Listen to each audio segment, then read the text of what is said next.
All right, sweet. I believe we are live. All right, everyone. This is the bonus Masculine Geek Show, the Saturday live stream D&D game. Rollo will be joining us shortly. He's running a little late. That's not a problem, but we're going to get started. So without further ado, I'm going to kick it over to our amazing Dungeon Master, Mr. Drew Bay. Okay, just to set the scene for everybody, last time the group was being harassed and stalked by a guild of halfling thieves. And they were out, we discovered that they were out for revenge, specifically on Grat, for killing Alvin, the nephew of the boss of the halfling thieves guild, Hugo. And there was a price on Grat's head, and over the course of dealing with them, Rob, or I should say Saro, the tiefling warlock, also cooked Hugo's other two nephews, Simon and Theodoric, alive, which then Grat proceeded to take a bite out of. So now the entire group is being stalked by these halflings. You've managed to kill about, I think, a dozen of them so far, making your way through the city, and finally discovered that Hugo is hiding out at the Scaled Hag, which is where their guild headquarters is, and that you're currently on the way towards the Scaled Hag to deal with him. Now, while this is going on, Silric, the half-elf cleric, had gone to the Temple of Isfari to talk with the high priests there. And I don't remember why, but probably to ask for some additional resources, assistance, whatever, with the mission to retrieve the Chalice of Isfari, which, if you've been watching along with us for the past couple sessions, you know has been stolen by Dimma cult members. They are the worshippers of an evil goddess of death and deception. And they framed the group, and the group has been tasked with retrieving this chalice. Also, they discovered where it's being taken by interrogating one of the cult members 2 sessions ago, which they had captured while they were attempting to get in, and I think they were trying to kill Sled at the time when you captured him. Oh, no, that was in the marketplace. That was a different one. So you've been kind of murdering your way through the city of Horsehead Port and are now making your way through the back alleys towards the outer wall of the city on the north side, which opens down to where the ports or the port and the docks are. And it is currently late in the afternoon, and the sun is no longer directly overhead, but starting to go, further westward. So the alleys are cast in more shadow, but it's still, not hot, but relatively warm. Every once in a while, you think you hear some sort of a scraping, scratching sound, but so far you haven't been able to locate the source. As you're moving closer to the main roads, start seeing more people going about their business, the shops, the buskers, the various vendors on the corner, and you can no longer hear the scratching. Give him a new one. Hey, I'm live! I'm glad that we caught that on live. That's awesome. That was fantastic. And finally, you make your way out into the crowds and are heading towards the gate when you come across some guards.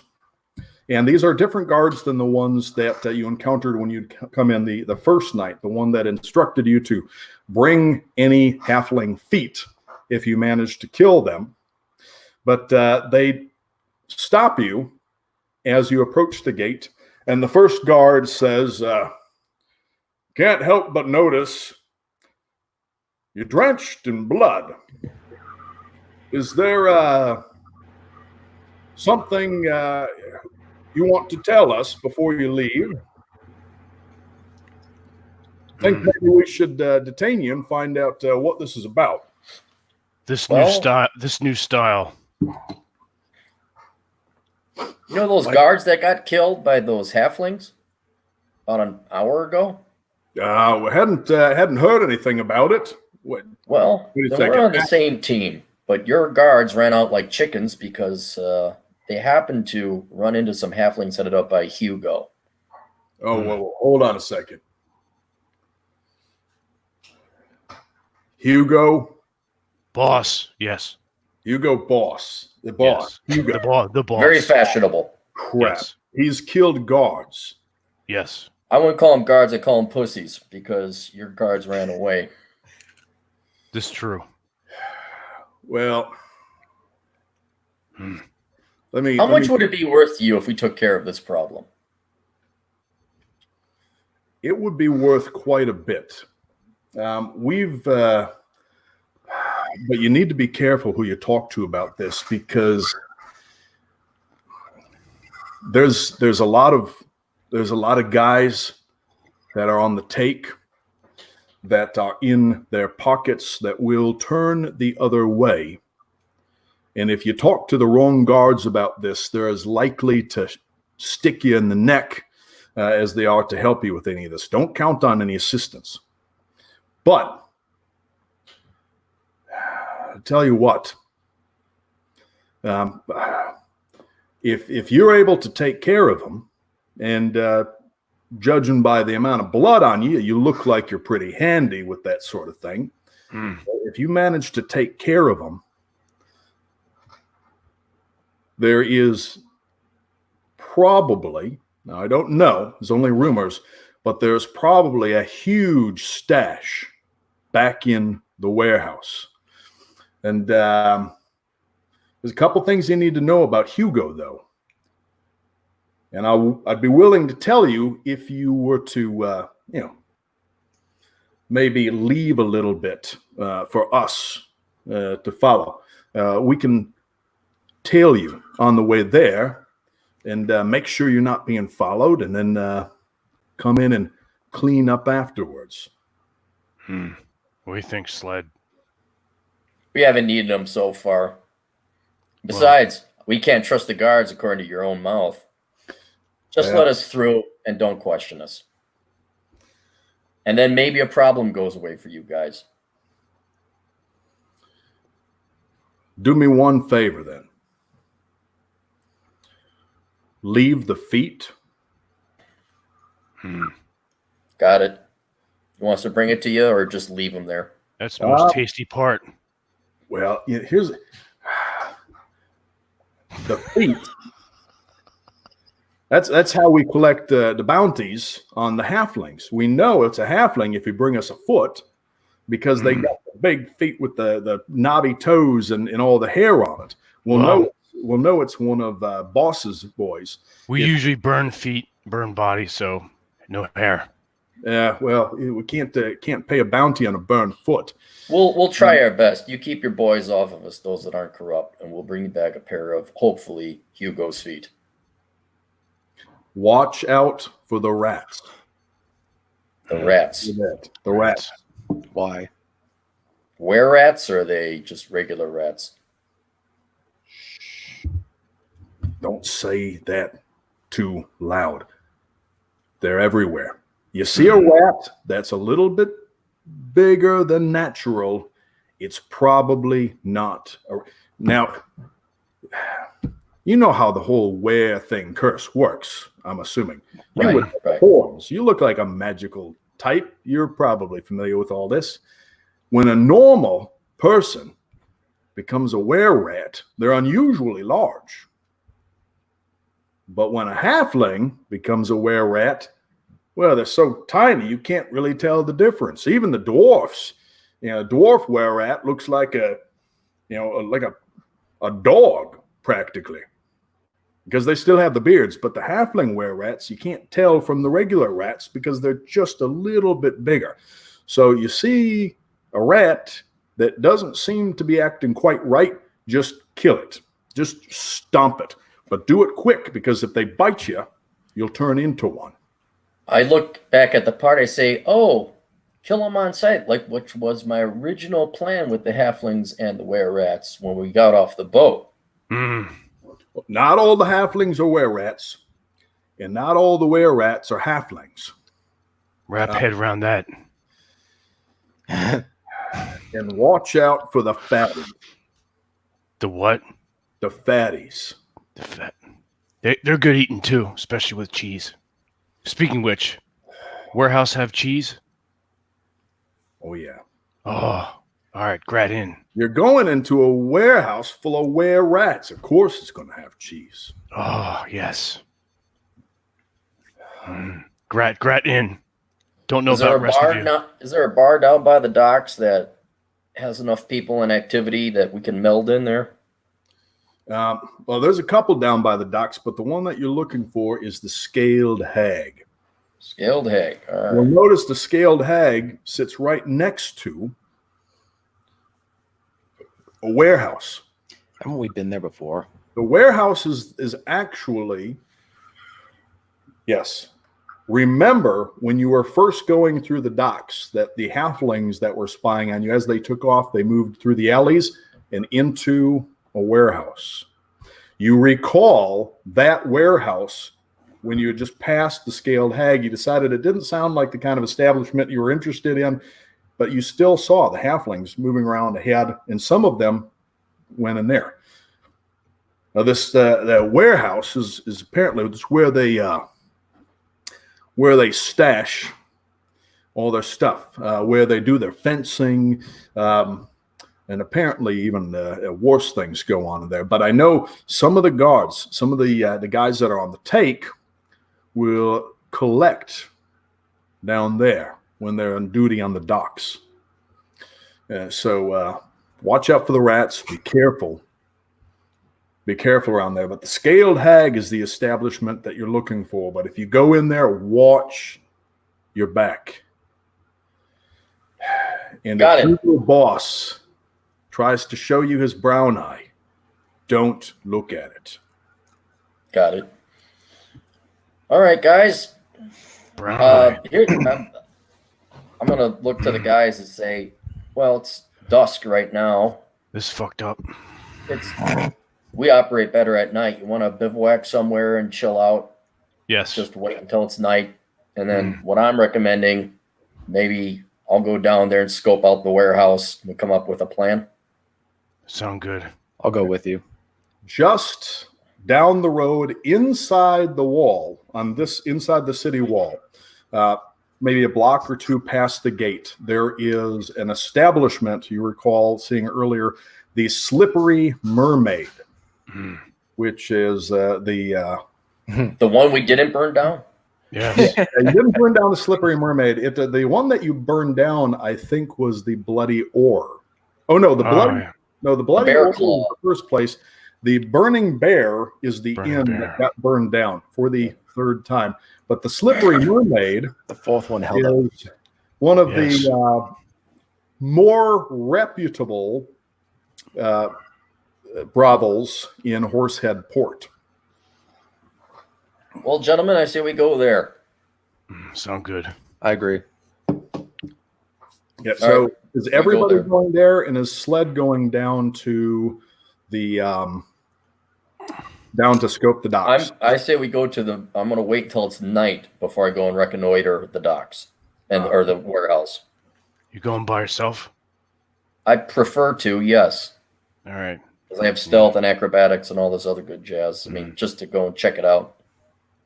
So as you make your way down the road, parallel to the wall, the outer city, the crowd starts to thin out a little bit, and you see a large 2-story building on your right. And out front, along the just outside of the door, are 2 columns with the relief of topless mermaids carved into them, entwined, wrapping around the columns. And you see some drunken dock workers and sailors hanging out in front with various gnome and elfin and human females, and one or two that look like they might be dwarfs. And there's sort of a shimmering blue-green silks hanging, covering the windows, but you can hear there's bawdy music playing from inside, and sounds like a lot of people in there talking, drinking, generally merrymaking.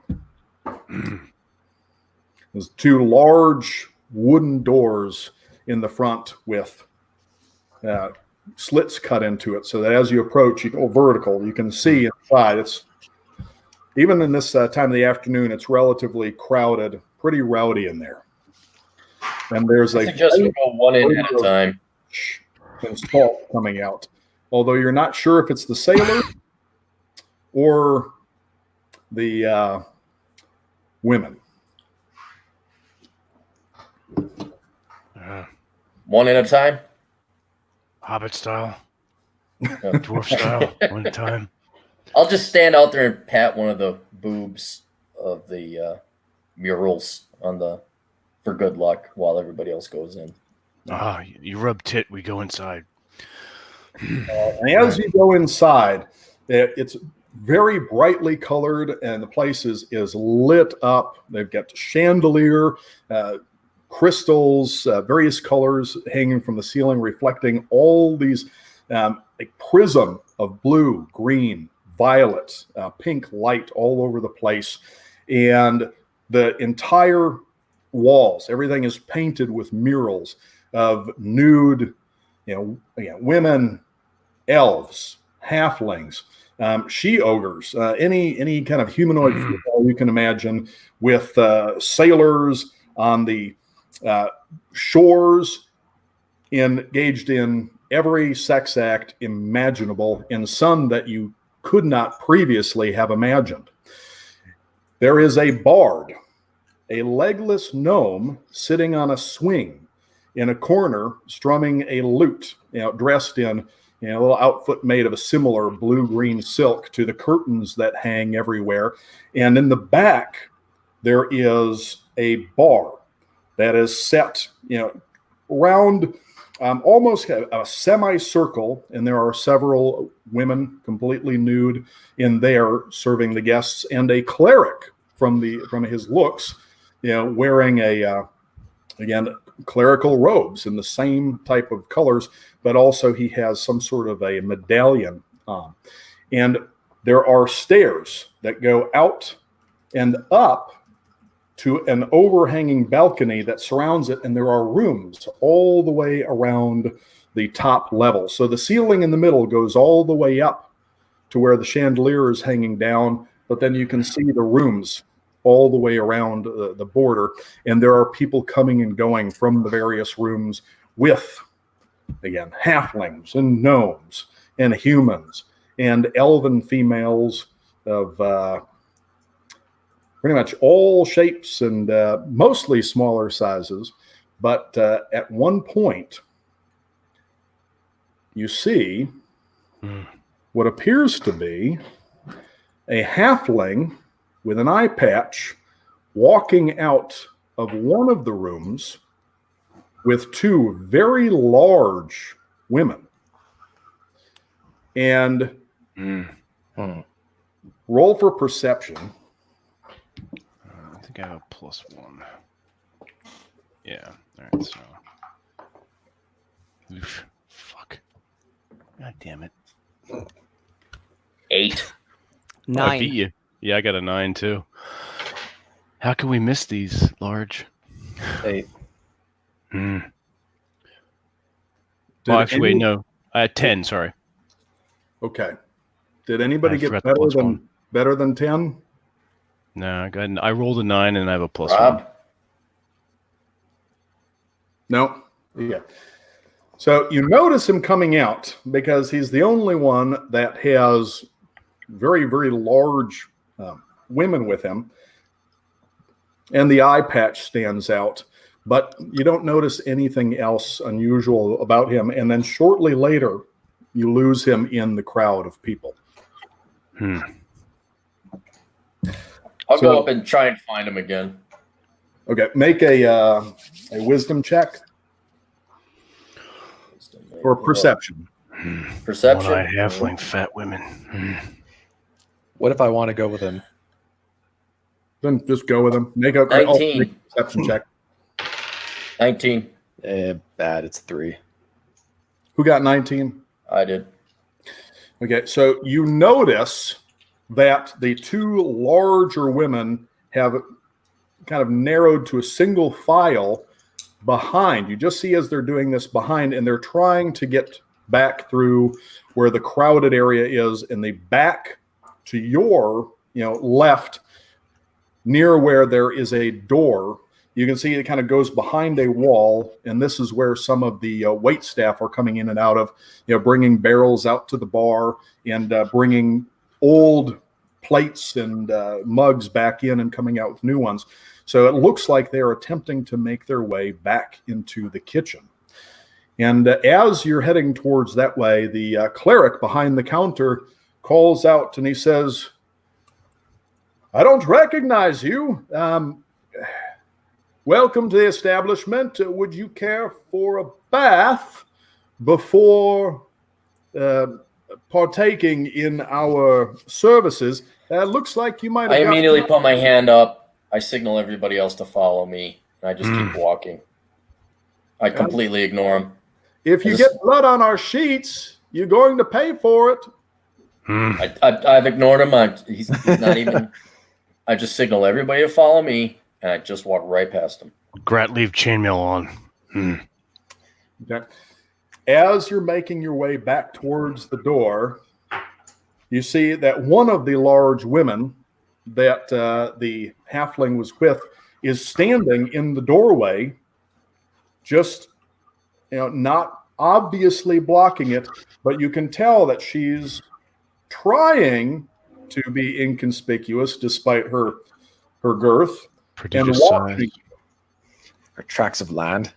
So, Drew, if I understand this, so it's just one door. She's there blocking the door, and I can't see. And you can see that it goes back and then around. So there's a wall behind the bar. And then behind the wall, it's open in the corners, so you can go in from either side. To go back. She's only blocking one? She's blocking one. She's blocking the one. I'll go around. I'm not going to fight some fat broad. I'll go around.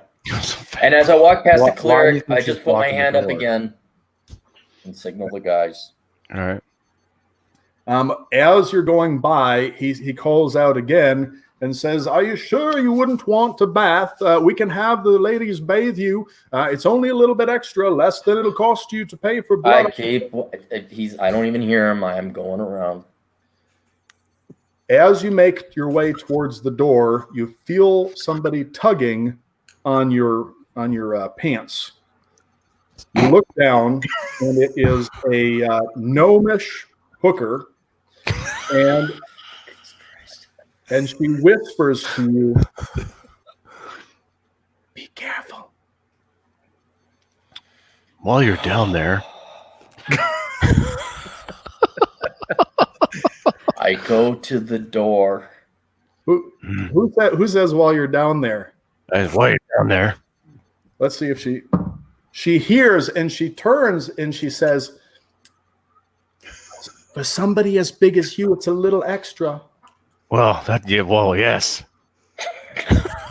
So while you're I going, say, "Grot, do you want cheese or blowjob?" grabs Grot's pinky finger, and she tries to start turning and pulling him. No, Grat, make joke. We talk later. We business to attend and cheese. So later. You're beautiful. I look behind me as if I'm looking at the short bus of children, and I go, All right, we're going. You're saying this. Pat her on the head. She looks up at you and she winks and she says, "You better." Oh God, what Grat get into? I just keep my hand hovering over the hilt of my sword. Okay. It's time for gnome toss later.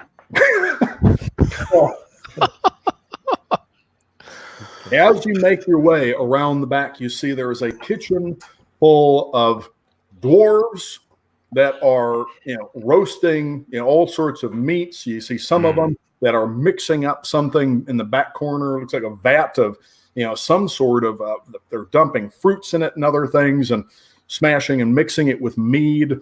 You think you see somebody else kind of, they've got a poultice. They're mixing some sort of roots and things into, maybe some sort of aphrodisiac. There's a whole lot of cooking and chemistry and brewing going on back here, and food being taken in and out.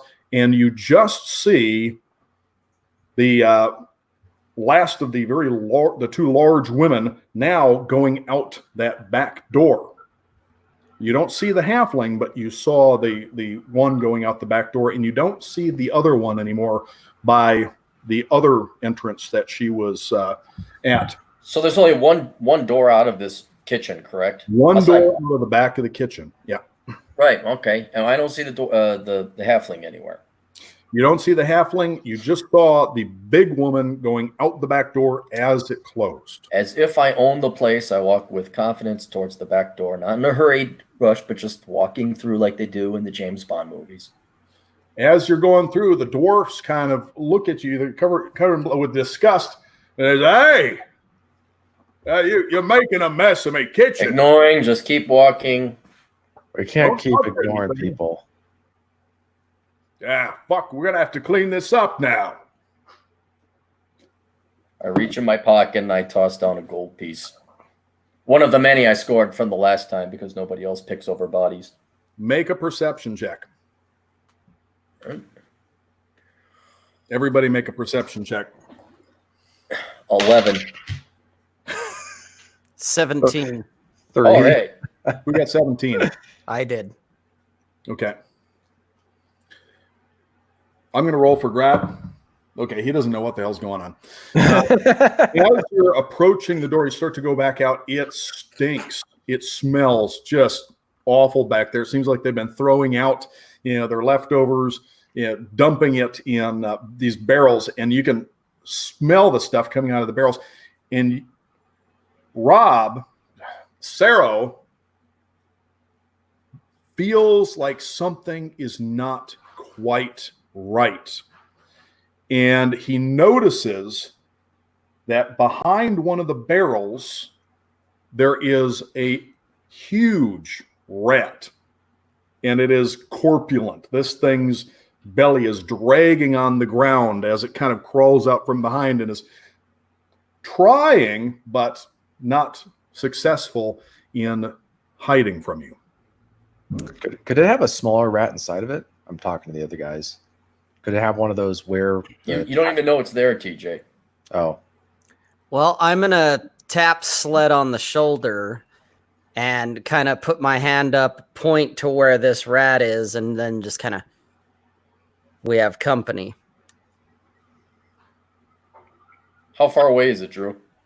It is about 10 feet away behind some barrels full of garbage down the alley.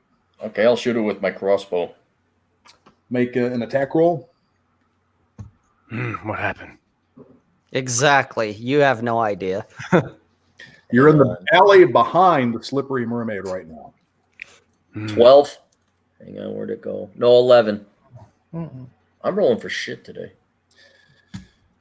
Hold on. Sled. Okay, No play. actually, No that good hits. DD. So That was fortuitous. Be right back. So you draw the crossbow, and in one fluid movement. Wait a second. Who is it? Aldemar? Yeah. Aldemar. So with your longbow, not the crossbow, sorry, draw the longbow, and in one fluid movement, knock and loose the arrow, and it hits this rat right in the side. And the rat, make a roll for damage. Oh my god. I'm cursed. This is another 3. This is a loaded die. Well, And you're rolling the right die, right? A 20-sider? Yeah, it's a 20-sider. All right, good. So as Hold it, guys. Hold it. Was TJ supposed to roll for damage or to hit? Oh, he already hit with the first one. Well, then, yeah, you don't roll a 20-sided for damage. Oh, I thought it was yeah. Your damage will be the damage die. Yeah. Should be an 8 or that's an 8 or 4. For a longbow, I think it's a 1d6 I'll check his chart right now. plus whatever his strength is. For the longbow, it's Or dex. actually has a +9 to roll, so he definitely hit it. And it's 1d8 plus 1d8. 4 piercing. Oh, Nice. okay. So which roll die that do I eight, the 8-sider. roll? That'll be your damage for the arrow. It has 8 on it. Oh, yeah. I got an 8. Okay. So I'm screenshotting that later. the arrow pierces the side of this corpulent rat. And this thing, the middle of it, it's about the size of a small or maybe a medium-sized dog, but just tremendously fat around the middle. And it squeals and it turns and it tries to run. Now it's making a break for it. What does everybody else do? I'm going to shoot at it again. Yeah, I'll go ahead, Sled, then I'll. Where's Rob? Did Rob have to go potty? He had to go check out someone that came to his door. That's what that's that doorbell sound was. There we go. Mermaid 18. hooker. That's right. 2 of them. Rolled an 18, Drew. Roll an 18. Hits. Roll for damage. All right, let me do that. And also with sled. So is it crossbow? It's a crossbow, yeah. 1d6 plus 4, is that correct? I had to look it up because I don't have my sheet with me. Yeah, it's not on your sheet. Crossbow, I believe so. We'll just go with that right now instead of spending time looking at it. We'll look it up later. 5 points of damage. That's not bad. All right. So it squeals again and then rolls. And you see it kind of rolling off to the side. I can do math. All right, here we go. Rolls to the side, and then now it's out of sight. It's behind another pile of boxes and barrels of refuse. I don't want to go near that thing. Can my arrows go through the box? Roll. We'll see what you get. We'll see what happens. Light crossbow is a D8, heavy is D10. Thank you, Red. So I rolled a 20. Natural 20? Natural 20. Yeah. That's cool. Roll a 20. Okay. Sweet. The arrow splits the barrel that's right in front of it and causes it to break apart, spilling trash. Nice. And there's bones and rotten fish, and the smell is awful. And who knows what it looks like. There's various broken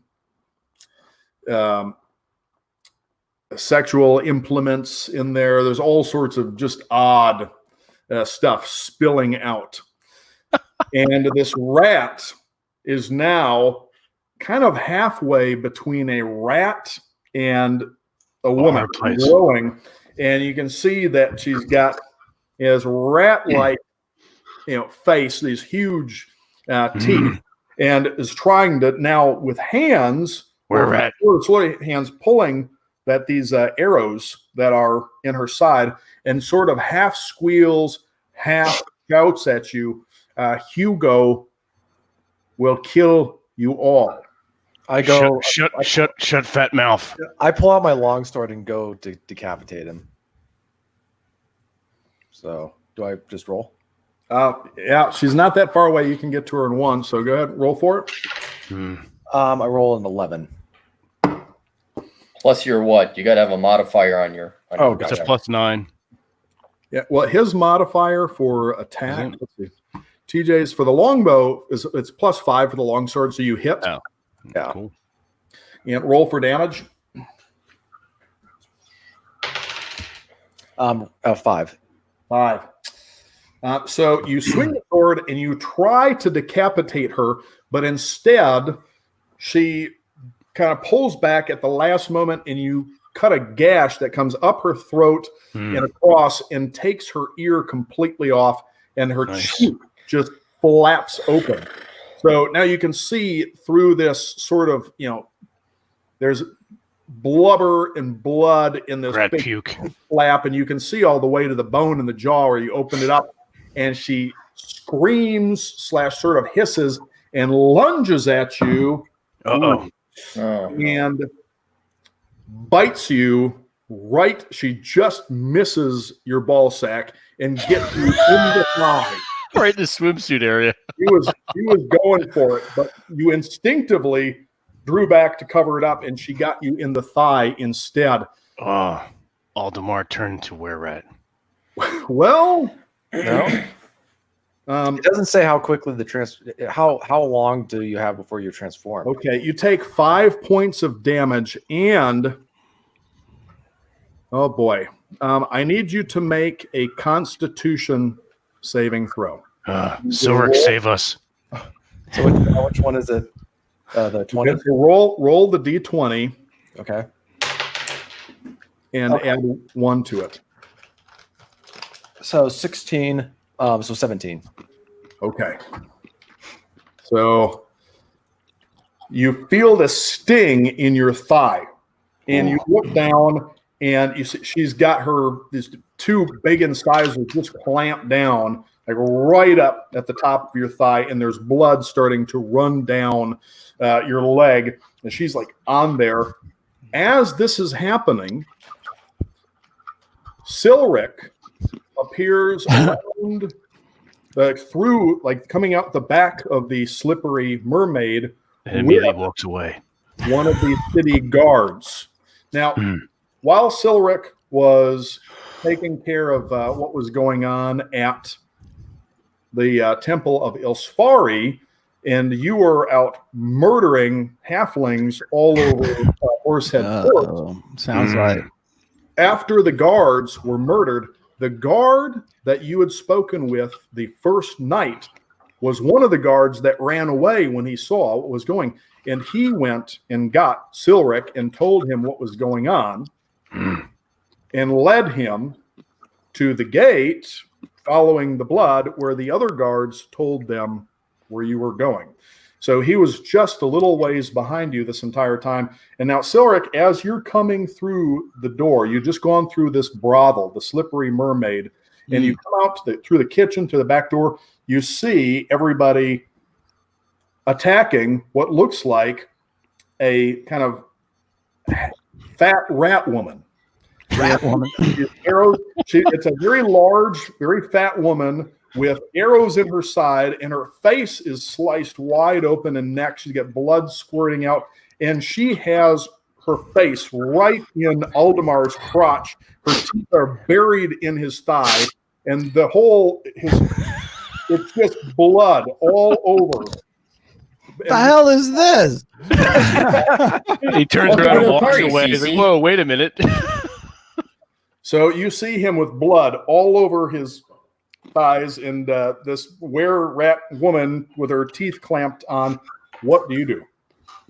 About how tall is the wererat woman? Like, what's the actual height of this thing? If I had to guess, She's a large woman, but she's probably only Minnesota large. 5'2". Minnesota large. Okay. And at this Call point, it large. you're Minnesota down on French. all fours in front of TJ. If not for all the blood, you would probably assume that something else was going on. Okay. Does it look? Is she like physically fighting him or fighting him off, or is he like? It looks like she's trying to thrash, but her head is not moving at you. You can't really get that good of a view. She's backed against the wall, down on her knees and hands. She's got these 2 arrows in her side, and her face is right in Aldemar's crotch, and all you can see is she seems to have her mouth over his thigh, and there's just blood spreading out. There's like a weak spurt from her neck that keeps splashing him on the opposite thigh. Okay. And he's wincing in pain and kind of trying to pull her head. For my dad. off. All right, hopefully I don't. Okay. Hopefully I don't fuck this up. Okay. What I'll do is, in a fluid motion, I'll draw my my elven longsword and slash at it. Don't miss. Make Yeah. an attack roll. in a very fluid moment. Okay, hang on one second, and I got to do the dice cam.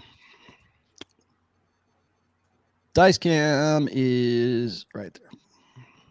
Woo. Okay, here we go. 17.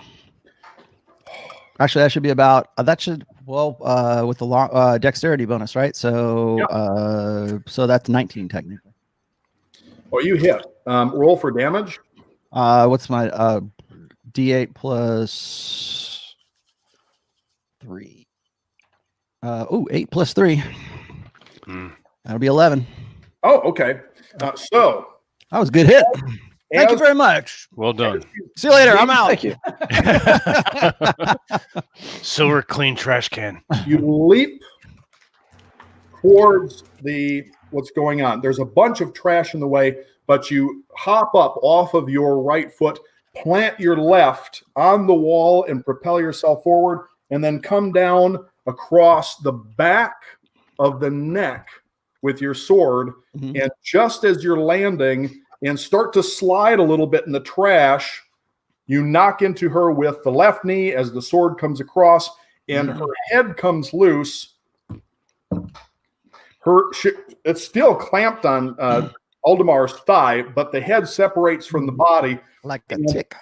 And you just see this, it's almost like a big sack of fur and blubber, kind of not so much rolling, it's kind of flopping across the ground while blood sprays out where the head had been severed from it.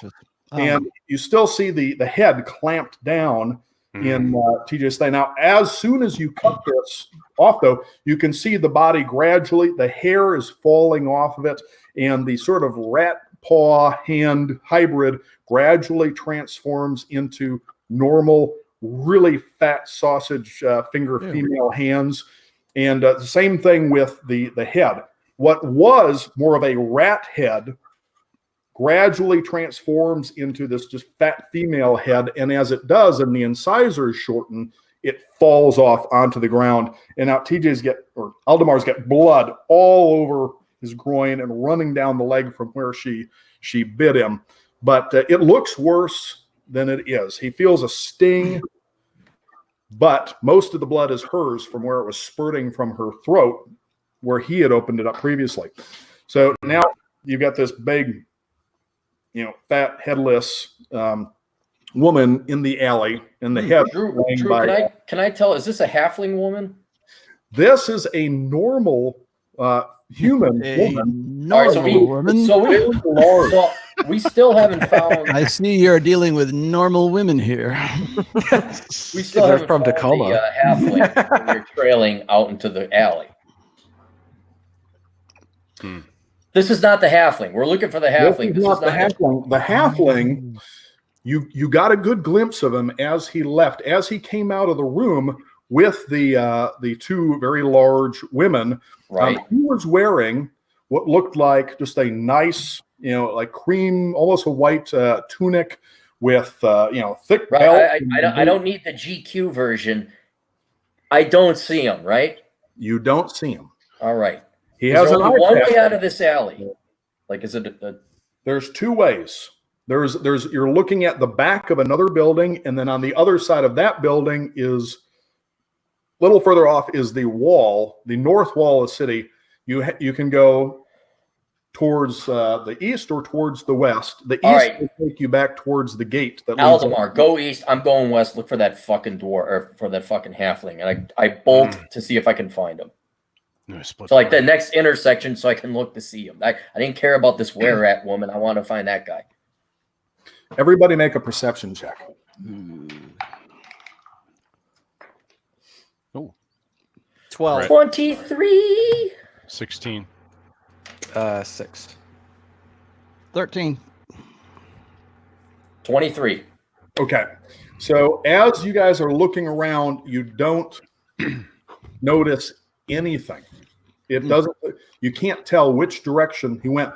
But as Sled is looking, he notices in some of the mud and the garbage leading around the corner to the east, what looks like a progression of footprints going from normal human. Gradually, the footprints change until it's more rat-like. But it doesn't look right. Something is off about the way that the footprints are. In fact, actually, as you are examining them, Aldemar notices you looking at something on the ground. And Aldemar, make a wisdom, actually make a nature check here. Let's see where you're. So is that the 20 die? Nature, jeez, how level? Yeah, any checks you make will be with the 20 slider, TJ. Okay, so Yeah. I rolled a 7. Plus what's whatever what's your modifier. modifiers. Let's see, for perception, For your wisdom. 5, so 12. Okay. So, looking at it, Aldemar, being a ranger and being an experienced tracker, looks at he's able to examine these tracks in the mud leading behind this valley, the alley, and says something is off.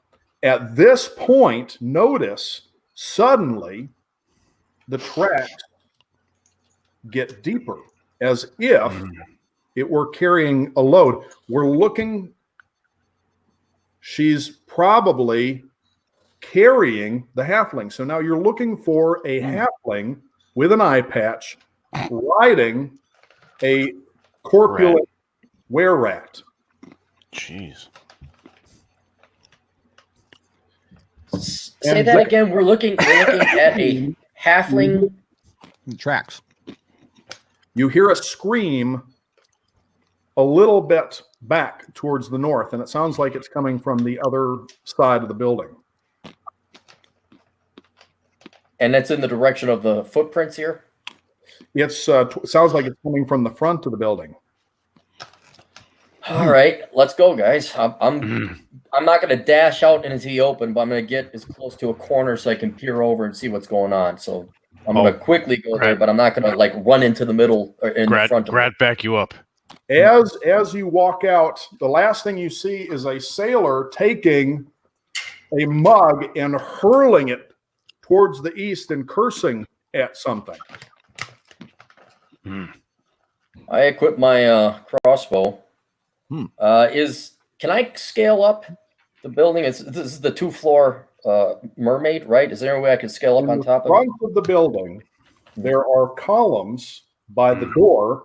There is a narrow balcony along the front, and there are windows leading into so you got light going into some of the rooms that go up and around. You make an acrobatics check. Acrobatics.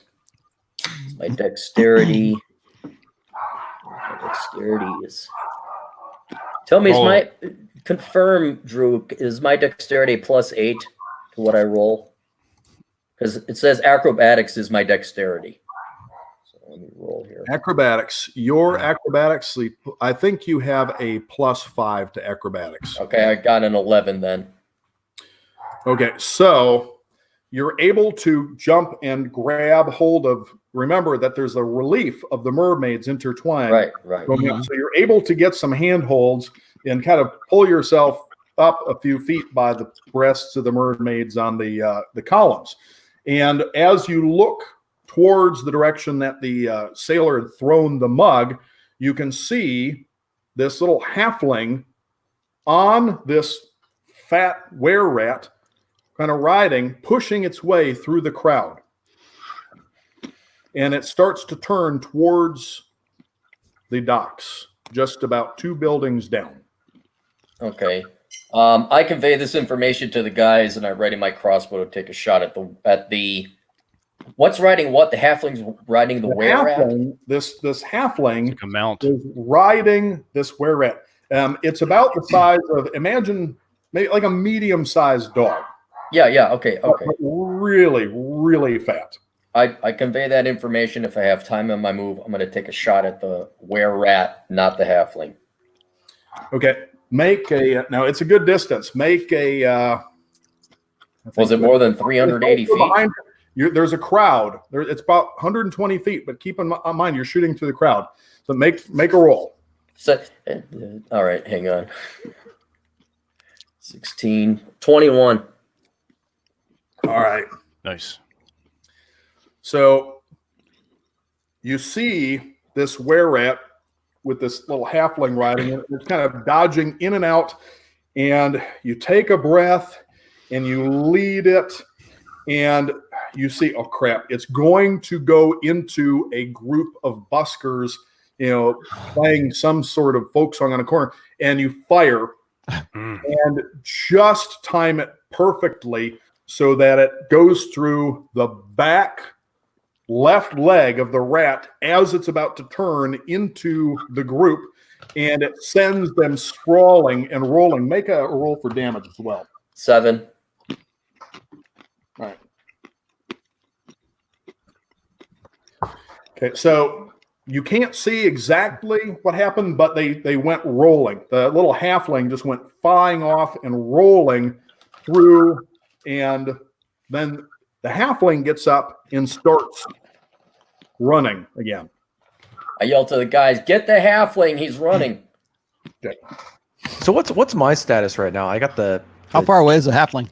Yeah. The halfling now is just a little over 130 feet. It's just going down, and you've got a second or two, and then he's going to be out of sight along this building. And the wererat is starting to get up and sort of stumbling. So what's my status? Who just asked? Sorry, I was rolling something. Oh, that was me, Aldemar, because I got the chomp bites in my thigh. So you are. It hurts. It stings. There's a trickle of blood coming down, but it doesn't appear that she got an artery. But it was. You're probably diseased though, dude. Anybody got Don't worry, I got you covered. So are you going to cast heal on him? He's a. I mean, how many points did he lose? 5. How many are you down? 5? Just a few. It stings, but it's not, and it kind of pulls when he walks, but it's not really pulling. It looks worse than it is because his entire groin is just covered with blood. It's just soaked. Most of it was the wererats, though, and not. All right, I'll do a quickie on you. Let's do healing. Let's do a quickie on you. I'm gonna do a quickie on your crotch. Bring it up. I was gonna stop that damn halfling, but here we go. Let's do this anyways. I'm gonna just do it. This is yeah. It won't suck itself. All right. I'm gonna do a healing word on him. So as you're healing, healing word. Void. What? I heal you. I heal you. A creature of your choice that can see within range regains hit points equal to D4 plus your spellcasting ability modifier. See? Look how cool that is. Nice. Here we go. one of the soldiers or sailors comes up and he throws his arm around Aldemar, and he takes his big swig of mug. He looks at you. They're not supposed to be working if they got the visitor. You should go back and ask for a refund. Or free Keep that drinks. in mind. You should have. That's 4 plus 3 is 7. You get 7 hit points back or your max. Nice. Cool. Damn, man, I'm batting 1,000 a day. Killed me a wererat and healed you. I'll burn this. Just walk across water and you'll set. I have that spell. I'm not gonna prepare it. Walk on water. Why is that not surprising? anything that looks like savior schema, yeah, that's me. Look, And by the corner, I got the cards, by the way, too. Oh, cool. spell That's cards, good to awesome. have. Yeah. It's handy if you have them all laid out, so you know what you can and can't do. Oh, yeah. So at the corner, you see that this rat is now gradually transforming back into a woman. The buskers, and there were what looks like just a couple, young, long-haired, humans, just they look like they're bums, but they have decent enough instruments. No matter what the multiverse, they all look the same. No.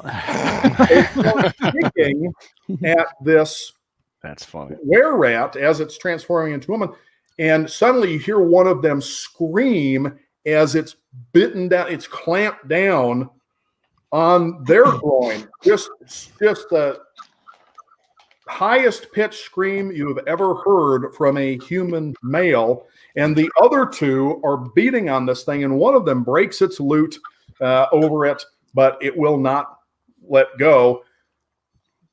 What do you guys do? I How yell, far- "Get the halfling!" How far away are we? Now about 120 feet. This is just happening 2 buildings down in the corner. 20 feet. Can I? Let's see. What's the That's range? distance. Shit, he's about half range. Can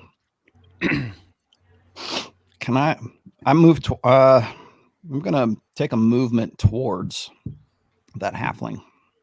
I'll move. Grat will move up as well. The Try to get closer. halfling is out of sight now. It's just the Oh, is it? Okay. fat Oh, wererat. it's just the fat wererat. Oh, all right. Well, Well, she's transforming back to human. She's halfway. She's kind of a now It's a wererat hybrid, some kind of and hybrid were beings in transform. general can either take on transition. a human form or they can take on a beast form. All right, A it's up to rat, them. or a wolf or a bear, or sort of an in-between. And right now she's kind of an in-between where it looks like there's just an enormously fat woman, big like sausage fingers and toes and rolls upon rolls with hair all over. Minnesota woman, got it. Yeah, Rat yeah. tail coming out the back of just above her ass crack. And she's got these huge rat cheeks and ears and this sort of half long snout, and it's clamped down. You can't tell if she's got him by the genitals or if she's just got him in the thigh, but it looks like he's in extreme pain right now. All right, so the buskers, how many buskers are there? dealing There's with this? 3, one of them being bit, and the other Okay. 2 are ferociously beating this wererat. I'm going to make a direct line going towards that halfling wherever he last went, as long as I can avoid the wererat for attack. Like if I got, just I'm going to assume the busker is going to take care of her, and we don't have to deal with her, and we should go after the halfling, or at least I'm doing that. Okay. Is everybody else going with sled that way? Does anybody, as you're running in that, I'm assuming, are you all running in that direction? Yeah. At least I am. Grat will run in that direction, and I'm assuming we're going to pass by this carnage. Yes. I'm going to reach out with the sword and just slash as I'm going by. Make a slash at the wererat. Make an attack roll. All right. +9. 3 + 9. Yeah. Nope. Wait, 3 + 9? Yeah. 12. Yeah. Okay. Yeah. It hits. Oh, Make it does a it? Okay. attack roll. Oh, Yeah, all but right. wererats don't have super high AC.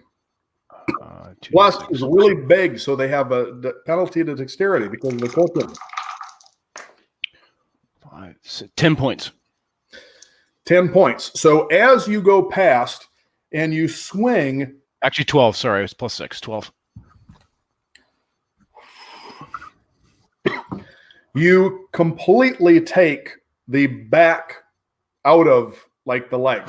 Slices right through, there's just big, like stubby tree trunk lard legs with hair all over them. But the sword chops right through. Imagine a pork butt covered with hair. A pair of them. That's what these legs look like. Take that, Lord S. Just a clean cut right through, and it just opens up and blood sprays. And as this happens, she kind of collapses forward, knocking this busker back on the ground. And the other 2 look up, and as she's falling forward, this just spray of blood out across the road.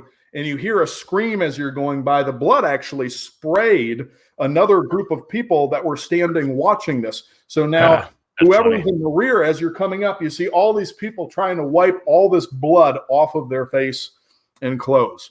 That's funny. I keep running now. Okay. As you're running around the corner, you can see the guards that you spoke with previously. They're waving their arms and pointing down through, the gate. We keep following. Okay, and as you get close, you notice that the one of them has a growing, blood, coming out from the legs. And he calls out and he says, "Hugo, stab me, the little fucker. That's Hugo. Don't kill him. Just catch him. I'll catch up to you. You save him for me." Maybe a beat dead corpse. Let's go. And then the other one calls up, "But remember, don't. If he tries to show you his brown eye, don't look." I heard bad things about the sunning of Brown Eye. Brown eyed boy. Yeah, not good. All right, so we're going to follow where he was pointing. As you make it to the gate, now if you'll recall, Horsehead Port, the city is actually up on this cliff, and there's a winding switchback road that goes down to where the docks are. That's been cut into this cliff face. And all along are various shops. You've got fishmongers, and you've got people that are working to move goods, in and out between the city and the docks below. Crates piled high along the sides and being pulled up and down. You got horses, you get people with sleds, you get wagons. It's busy. And even though it's starting to get later in the afternoon, kind of early evening, because you didn't get a chance to really wait because you saw him right there and went out earlier. It's still really busy here. You can see the ships out at port, and as you're getting there, there's a good strong wind coming in now, and unfortunately, it's carrying up that stink of fish and sweat, everything else from the docks. But all you can see is just movement. A lot of people on the roads and goods being transported, up towards the city. So you can't make them out. But if you look way down off to the west, out by the docks, you see the dock that your ship came in on, where the warehouses are, and you can't quite make it out, but you recall that is where the scaled hag was. And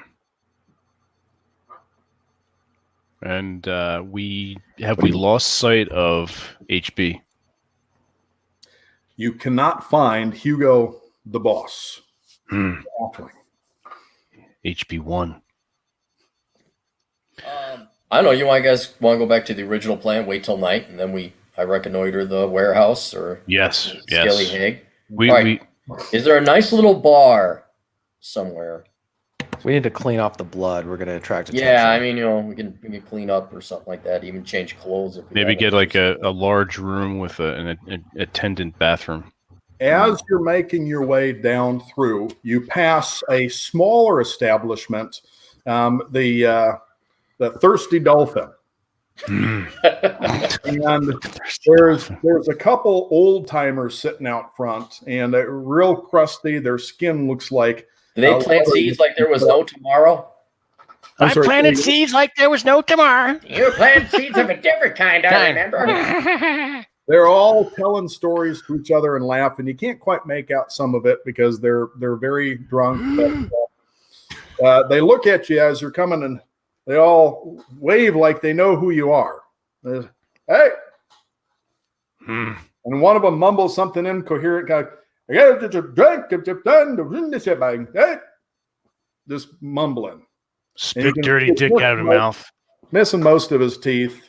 Also, you notice that he's missing, one of his hands. It's not quite a hook on it, but it looks almost like he's got some sort of weird, just a piece of metal, like a rectangular piece of metal with different shapes cut in it. And as you get closer, you realize it's actually a bunch of different tools. He's got kind of a multi-tool hand instead of a hook. He might be useful. That convenient. And so the others are just sitting around drinking.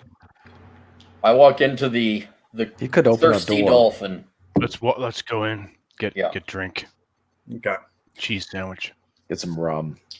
So typical, dockside establishment. You got all your nets and your sailing memorabilia all over the place. Some old oars.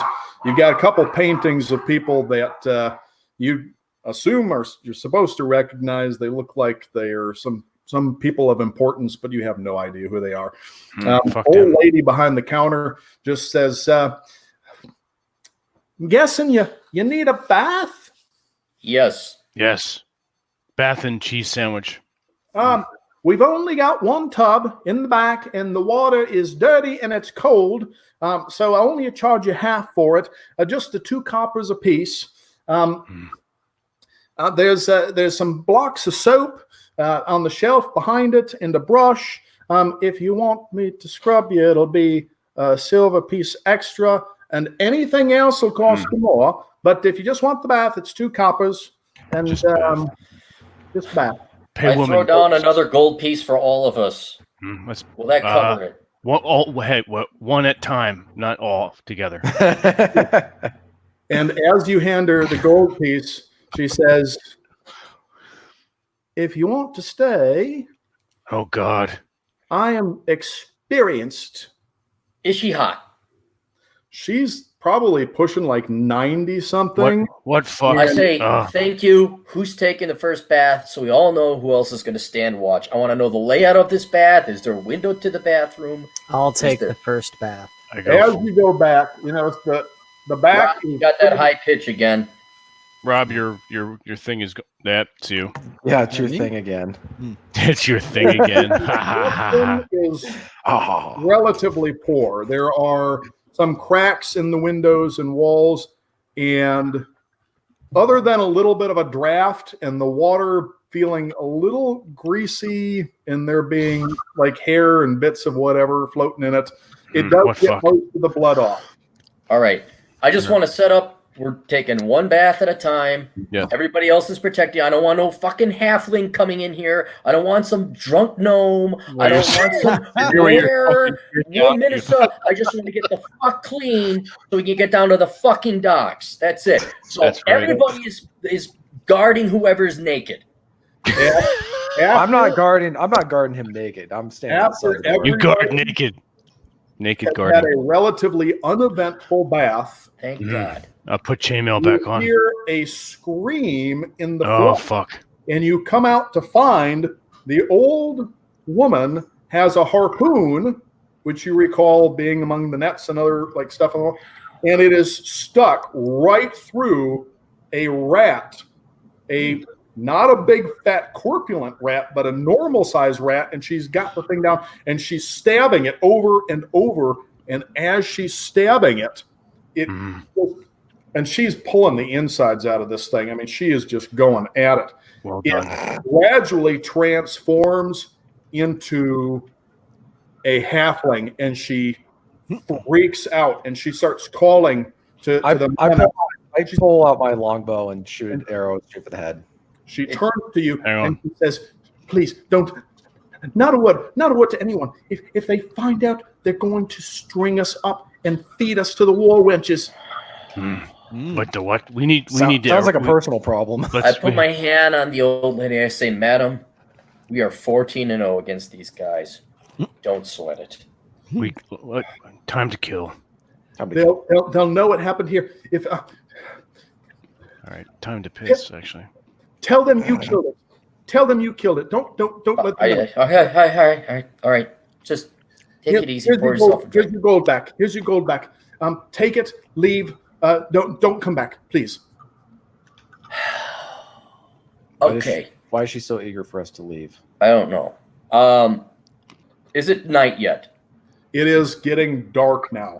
You can start to see, it's the most of the sky is a dark blue. In the far west, there's still just a tinge of reddish and purple, but the stars are starting to come out. Is there another bar nearby? I actually walk out to the old timers out front. I say, guys, is there another bar nearby? And they look and they start kind of jibber jabbering. You can't really understand what they're saying. Some, mix of, common, but it also sounds like it's got bits of dwarvish and other things.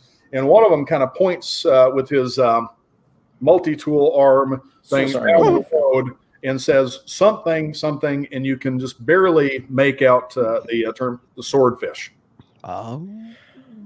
I go to the swordfish. All right. As you're going down the road, I follow along. Still, where are we going? And I just have my. By the way, where are we going? True. By the way, because everything's just going to be all fuckery. I have my rapier out.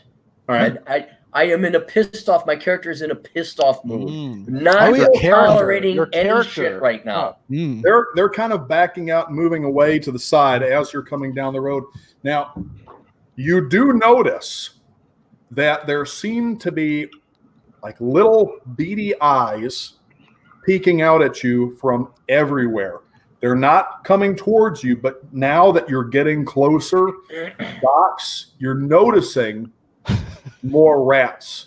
And they were there all along. They were there when you were coming in, but it didn't seem unusual because there are always rats where there's fish and grain and other things coming in. But now it's really standing out. All right. Do I get to the swordfish? You get to it says big sign out front, and it says the horny swordfish. The horny swordfish. All right. I walk into the swordfish. I immediately assess the layout of. I want to know exactly what this place looks like. As you walk in, it's relatively simple. You see a bar in the middle. That's almost not quite a circle, but it's kind of a circular bar with an opening to the back. And then towards the back, there is a door. You're assuming that it goes into the kitchen. And then all around it, there's booths and tables. And then in a far corner, there is, this. You notice this old man in like kind of a fancy robe. He looks a little bit out of place. And he's just got this quill. And he's looking around, and he seems to be, taking notes about what he's seeing. Other than that, the place looks like almost any other place that you came in. Is anybody else with me? I know I'm right behind you, buddy. Cyril's with me. Who else is with me? I'm with you. Same. Okay. Yep. I point to the back door. I say, cover the back door.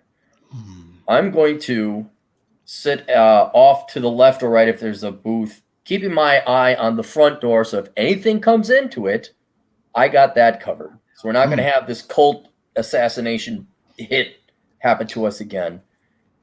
And we're just going to that's all I'm just going to sit.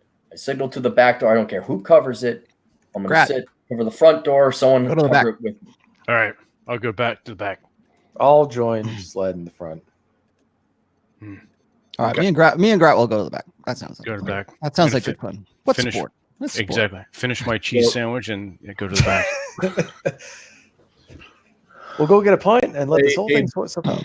That's A right. dwarf serving wench comes up to you as you come in. Slake your thirst, something to fill your stomach, for an extra goal to empty your balls. Anything I can do for you? What Is about she hot? balls? We've had enough with balls today.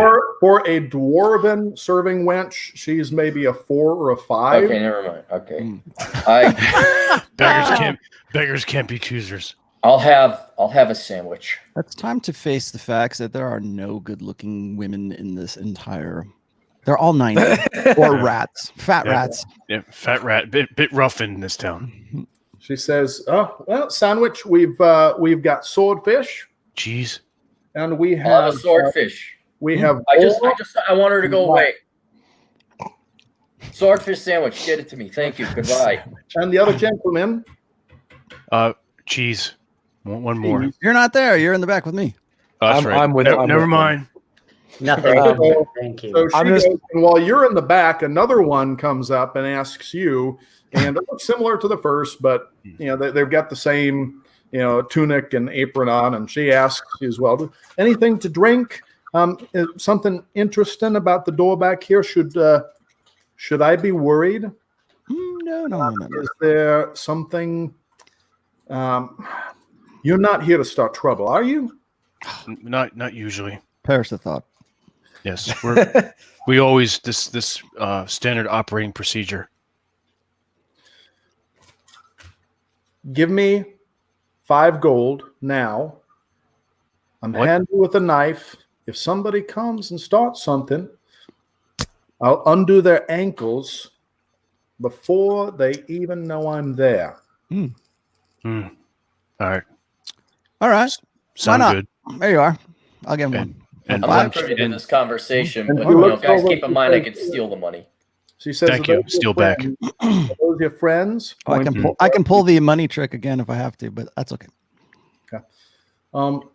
Yeah. So We're not hurting for gold. Not really. So somebody starts trouble. Just be careful not to kick us down here. We'll take good care of you. Ankle biters. We'll keep the food and the drink coming. You keep the gold coming, and we'll make sure that things All right. go your way. All right. We'll take Okay, care of I'll take cheese sandwich. Okay. So after a little while, you can still see outside every once in a while the glint of firelight or starlight off of beady eyes in the alley, but nobody comes in. Yet nothing's happening so far. I don't like that smile. Relatively uneventful. And, people are coming and going. The night's getting a little bit, it's getting darker and darker outside. And finally, the traffic outside, the people coming and going, the carts slows down a bit, but there's still occasional stragglers coming in. And the old man is still sitting in there in the corner, with his quill. Every once in a while, he's kind of eyeing you guys up and looking around. And then he sits and goes back down to writing on this scroll, and he just keeps kind of rolling it up and unrolling more of it. It looks like he's got a pretty long parchment there that he's working on. I'm going to go to the waitress gnome because I'm going to assume it's dark outside now. I'm going to say He's a dwarf. A dwarf, the waitress dwarf. I say, is there a way to get out of here discreetly? Out of this building? I know you have the back door, but is there a hidden door that I can leave or go out through the roof somehow? And just one thing to note, Sled. We're both. I have high stealth, so not sure what Okay. it is, but we can just sneak out maybe. In case That depends on who you're hiding from. Excuse me. Is it the guard? We're hiding from halflings, Fat Rats? rats. we're hiding, and maybe even guards. I just want to be able to get out. Her eyes go big, and she says, hello. I might be able to help you with that, but my purse is a little light. How much? How much do you have? How about What? this? If we don't get out of here soon, you're not going to have a bar left. I'm not talking about me and my friends messing up. There's going to be a battle here. Now, the key to us getting out of here and you maintaining your nice little establishment is me getting out and finding a way so I can get my other buddies out of here. Make an intimidation check. Intimidate I her. was trying to Sled. negotiate. I wasn't intimidating. All right. Make an intimidation check. It sounded Yeah. intimidating. It sounded like Well, a it That was wasn't. real It was- intimidating. It was 2. There's my. You're not very intimidating. No, I'm not very. Last imitation thing. She says, listen, Oh God. you're not the first group of ne'er-do-wells to come through here and start something. This place has been torn apart. And All right. Three gold pieces. There you go. You want it or not? Good deal. The halflings have been watching the place since you came in. Yes. I'm getting The tired only of these reason halflings. that they haven't come in here to start anything is that the owner is married to Hugo's sister. That's disgusting. Wererat too. Fucking hate that halfling. I fucking hate that halfling so much. You do not know. And she goes on to unload her entire life history, all the Hallmark Channel, right? It's Okay. awful. It's awful. Shut And up of now, course, lady. Everything is and I turned to Sled and said, "Why don't you just pay her? Pay her to shut up." Is We the get money sister back around? later. We get money back later. Is the sister around or no? they've been watching, but maybe we could create a distraction for you. Maybe That's an idea. Where's Hugo's sister? Do you know? well, Hugo's sister's in the back cooking right now. What? Outstanding. Thank you. Here's it would- 5 gold pieces. I give her 5 gold pieces, and I Capture. say, what kind of a distraction do you have in mind? Well,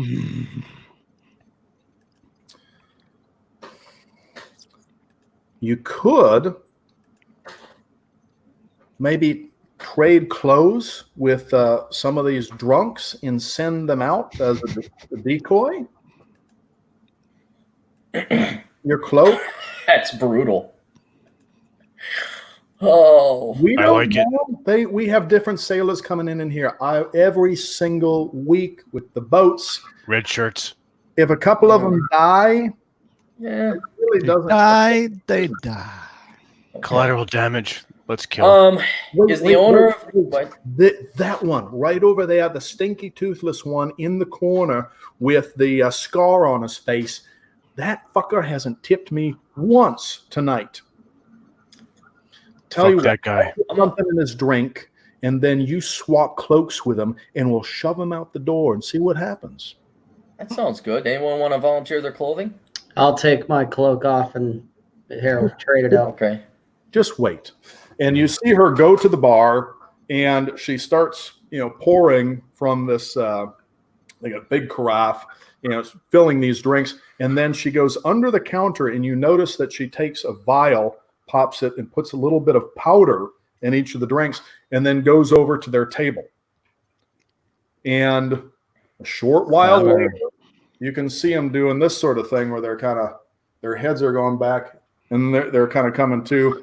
And one of them starts to stand and tries to put his hand on the table to steady himself, and then falls back into his seat. And she goes over there and she kind of pats him on the shoulder and whispers something to him. And then he kind of looks, and you can see that his eyes are just completely glazed over.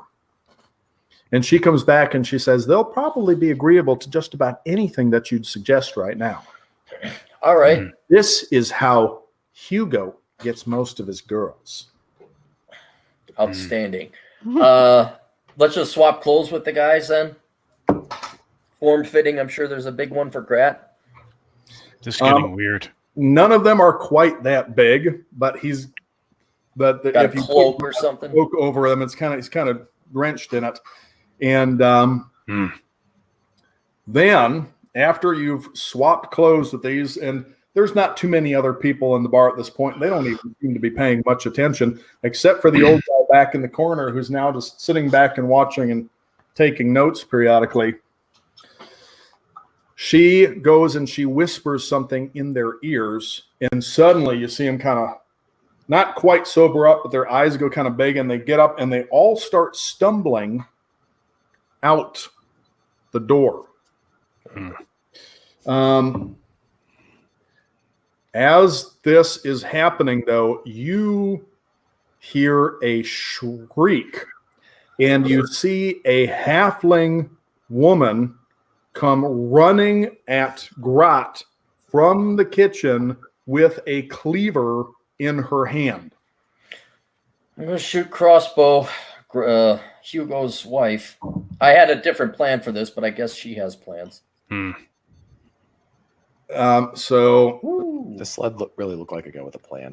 Are we doing initiative, or are we just going to go into reaction to this? we'll just go in this order. She kind of with the scream gave it away, so there's no surprise.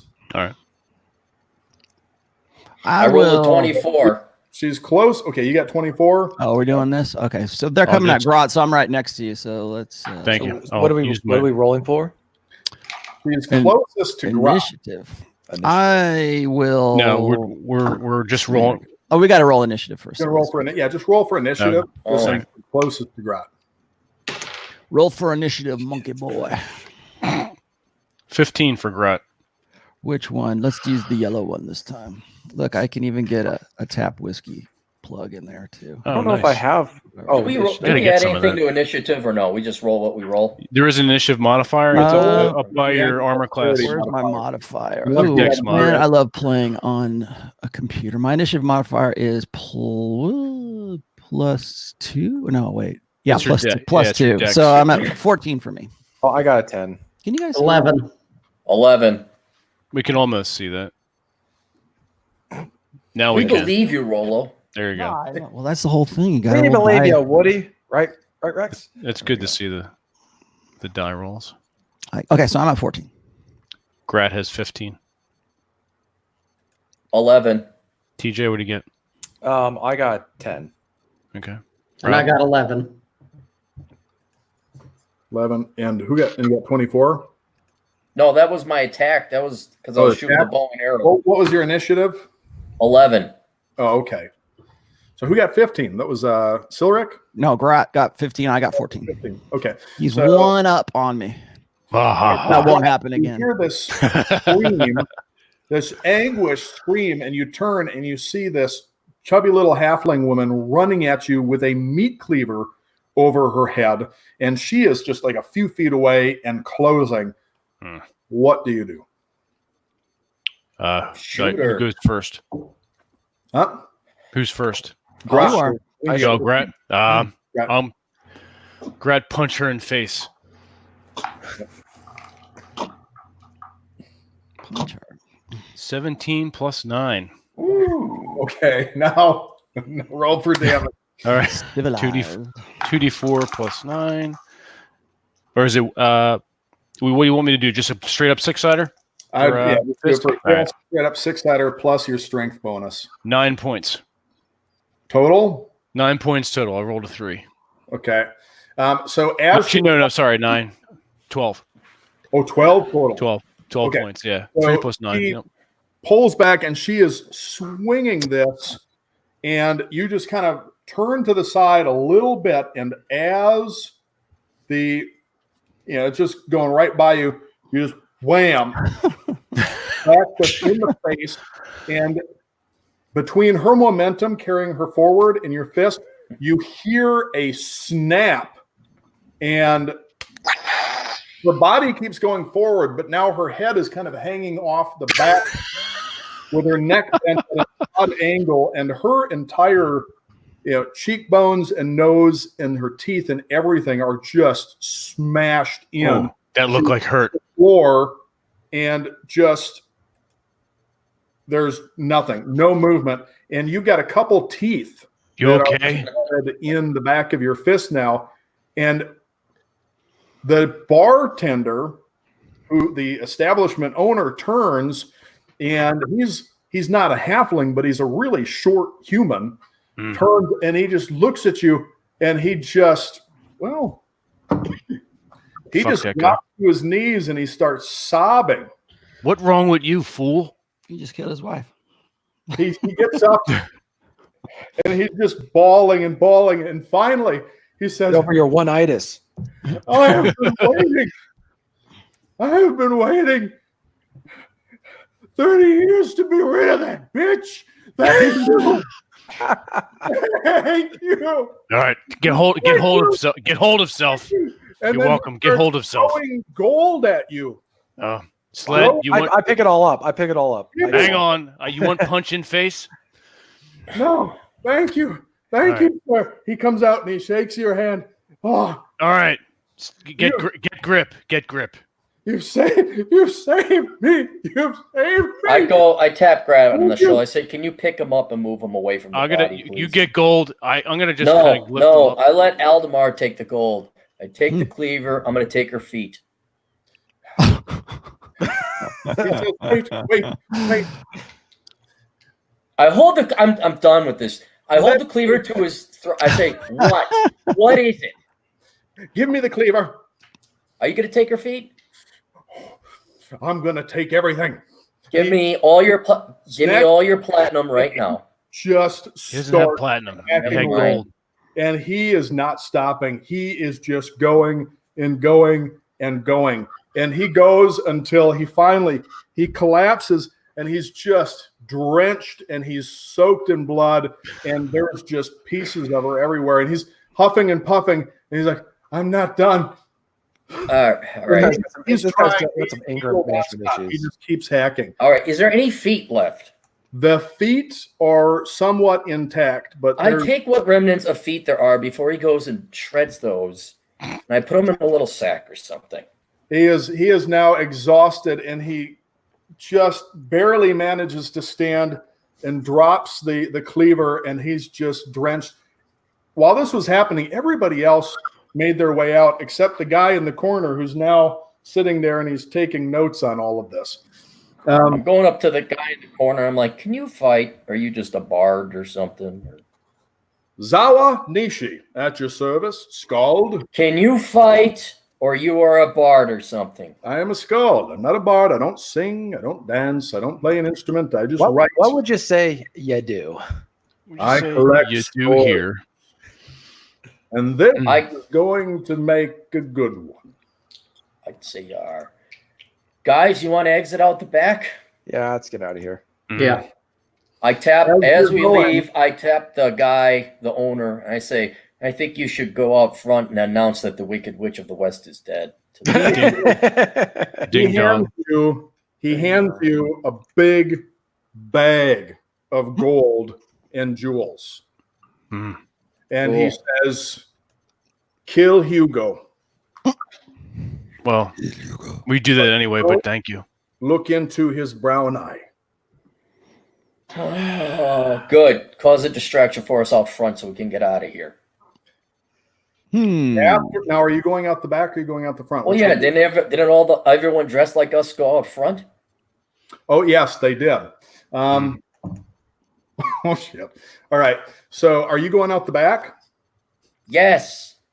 Okay. Now, as you make your way out the back, you can hear him going out front and yelling, at the top of his lungs, I'm free. I'm finally free.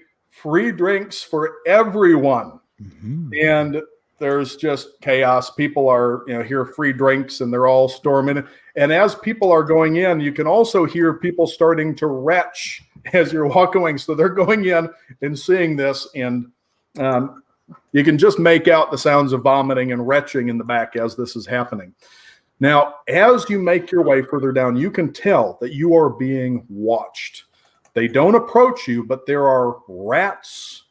Some of them are medium-sized rats, but they're not regular. You can tell they're not normal rats. Some of them are a little chubbier, but finally you make your way down, through the crowds, and you don't see your duplicates anywhere until you make it to just out front of, and you're just maybe about 100 feet away from where the scaled hag is. Well, I guess there's no reconnoitering this unless I want to maybe go. Can I? Is it circumventable or is it built up against the wall or something? The way it's set up is there's a dock, and the warehouse and the scaled hag are built off the side of this dock. So there's still planks in between them where you can walk in the alley in between. And it looks like there may be some side doors in there, but behind them, you can't tell if there's more dock or more supports or if it's just they're built over the water. Anybody got any explosions? Any? Destroy these pillar pilings. That might be a good idea. Rob, Sarah set fire to. What's in our inventory? I can do burning hands. That would be Sled can yell at it. That's all I can do. Use harsh language. Harsh language +5. How thick? +20. About how thick do those pilings look? Are they like a man-sized wide, or how wide would they be? Probably like telephone pole size if you're equated to modern times. Someone have saw? Oh, have this guy's self. Might take a bit. I'm wondering, Sorrow, what's the cone? What's the diameter of that flaming cone? It is. Let's have a look real quick. Because I can do fireball is one option. And then burning hands is the other one. Fireball. Yeah, fireball. Can you explain the layout again? They're up against the water. Give me north, south, east, west. As you're going down, the road goes down west, and then there's a bunch of it does a switchback in another road, and all along the lowest road, there are docks that are built that go out, and there's warehouses. On the docks. Yeah, come here. You really is that the idea? Should I do you want to take out the entire docks? Is that what you're talking about? Well, there's Well- still ships coming in, and there's dock workers, but you can see now that you're getting closer, there are some halflings out there that are. Now that you know what you're looking for, they're picking people's pockets. You see them grabbing off people's carts. Yep. Okay, I'm making one of those. Little bastards. What time is it? What time of day is it out there right now? Time to burn this manure pile of a rat warren down around their heads. Almost black. All the stars are out. You can just start to see kind of the glow of pale, purplish, bluish lights towards the north. Are All these moons are are out and bright? There's 3 moons. There's the bigger one and then the 2 smaller ones that are casting some light down. So even though it's light and it's a clear sky, pretty good light between the 3 moons and all the stars and the lights coming from the north. the is the scaled hag and that warehouse built on docks over water? They appear to be built off the side of the docks, but they're also on supports over the water. Okay. I don't know. Do we have any magic spells that we can knock out the support structure underneath them? Otherwise, I'm thinking we stand. I can. Well, I don't know if that's gonna work. It might work. Otherwise, I say we stand on what would be the east side of both the scaled hag and the warehouse. And we start them on fire on the east side, so they have to go towards the water if they want to escape.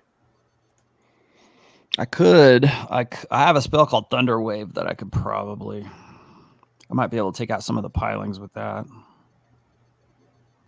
Rob, what about how thick are these pylons and the support underneath there, Drew? Do we know, or do we just not see it, or what? You can't see them from where you are, but if you look at some of the other docks, it looks like there are some massive, trunks of trees that have been used to build these.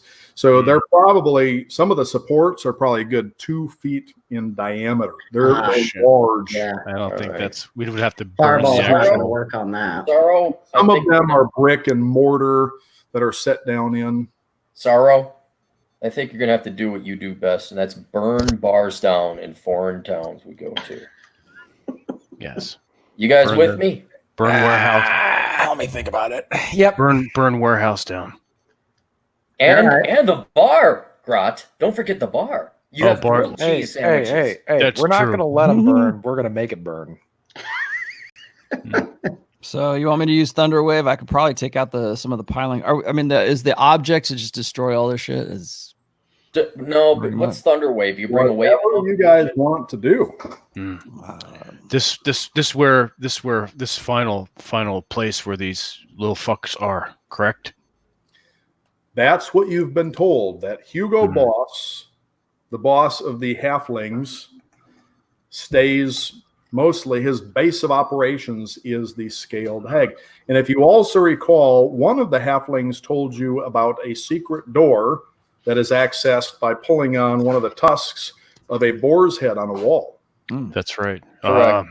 Secret door or burn down? Burn down. There's All too right. many of these fuckers. I'm sick and tired of running into them. I could technically do Fireball if you'd like to. I can do fireball and burning hands. I got both. Two fireballs would do crispy good. Let's do 2 fireballs, and then Sorrow, if we need to mop up or there's nothing on fire, you can go ahead with burning hands. Okay.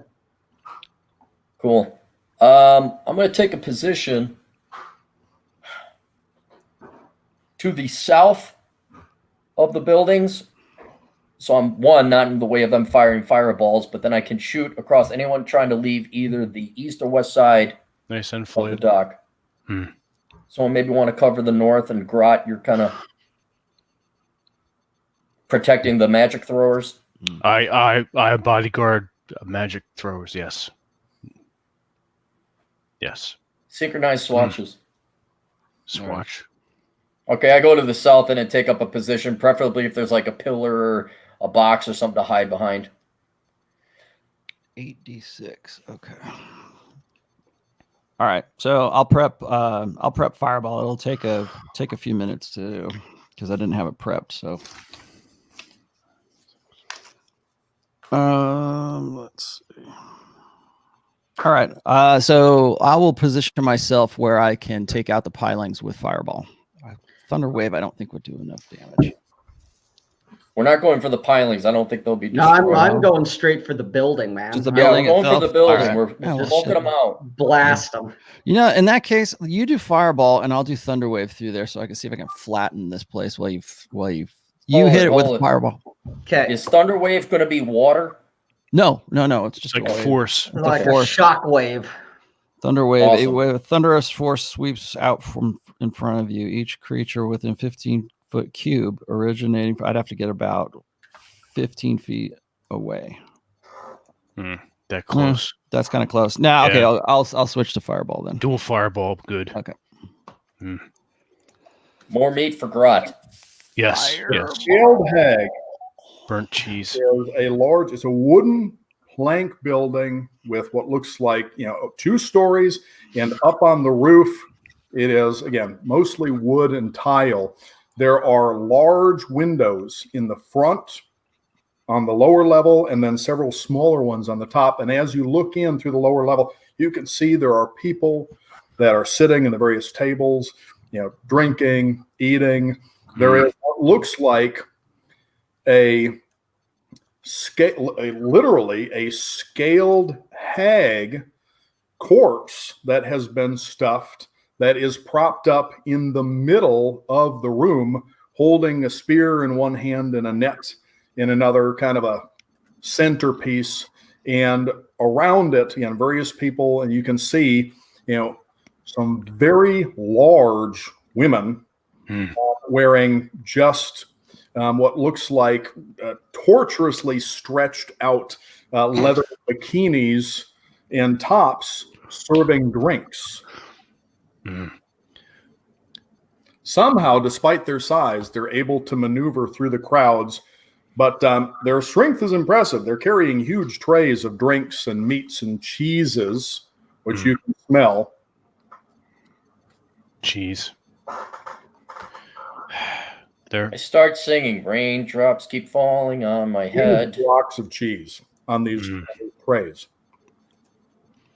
There's customers. There are innocent customers in here. Are they innocent?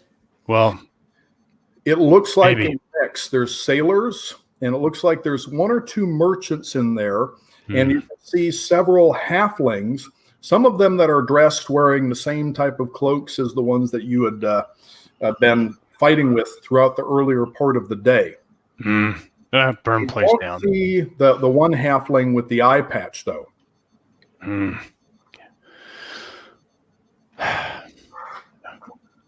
This is not my call, I guard. What say you? I want to burn the building. Okay. I'm tired of messing around with these guys. As you guys are doing this, you notice an unusually large rat running from behind you, and it's heading straight towards the scaled hag. Oh, let's let him I go have in. not noticed that. I've been making checks for you all right. based on your just to see. Passive intuition. You just noticed it this time. Perception. What I'm asking. I Quick fire. Let him go in. yell out. I'm like, make up your fucking minds and fire the goddamn fireball now. Fire. This going to alert. We're going to get in Okay. a fight no matter what. You've been identified. Fire. All right. That's what I'm doing. I'm launching fireball. Oh yes. Me Yeah. too. Let's go. 2 fireballs coming online. At what? Government works faster. I'm throwing it at the building itself, like right through the main door. And, Nice. and Silric is using Thunder Wave. No, No, I'm fireball. using fireball as well. Thunder wave Fireball, won't do okay. enough. And So you're I'm throwing one too. And I'm just gonna use it at a 3rd level. I'm not gonna use it at a 4th level slot. So let's just do 1 3rd level slot. You're at the warehouse, right? Scaled hag, or at the warehouse that's to the left of it from your direction. Where was the halfling stuff? All this is going on inside the scaled hag. The hag. hag. Rob's character just did the hag. Yeah. The hag. Yeah. Yeah. Same place. Right. Take it all out. No, hit the warehouse. Take it all out. If we want to take it all out, you got to hit the warehouse.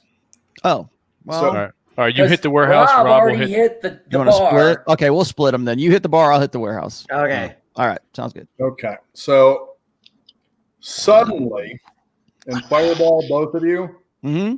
they both raise their hands, and you can see the hands start to redden, and the air start to gradually ignite between them and grow until it's about the size of, a large ball, about the size of a head.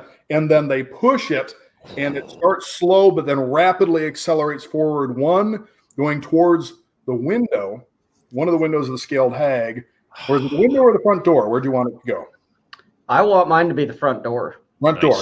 And then the warehouse doesn't have any open windows. It's just a door, that large door. Let's see if I can hit the broad side of the warehouse. There's no need for an attack roll. It's completely stationary, and it's not. And it can't.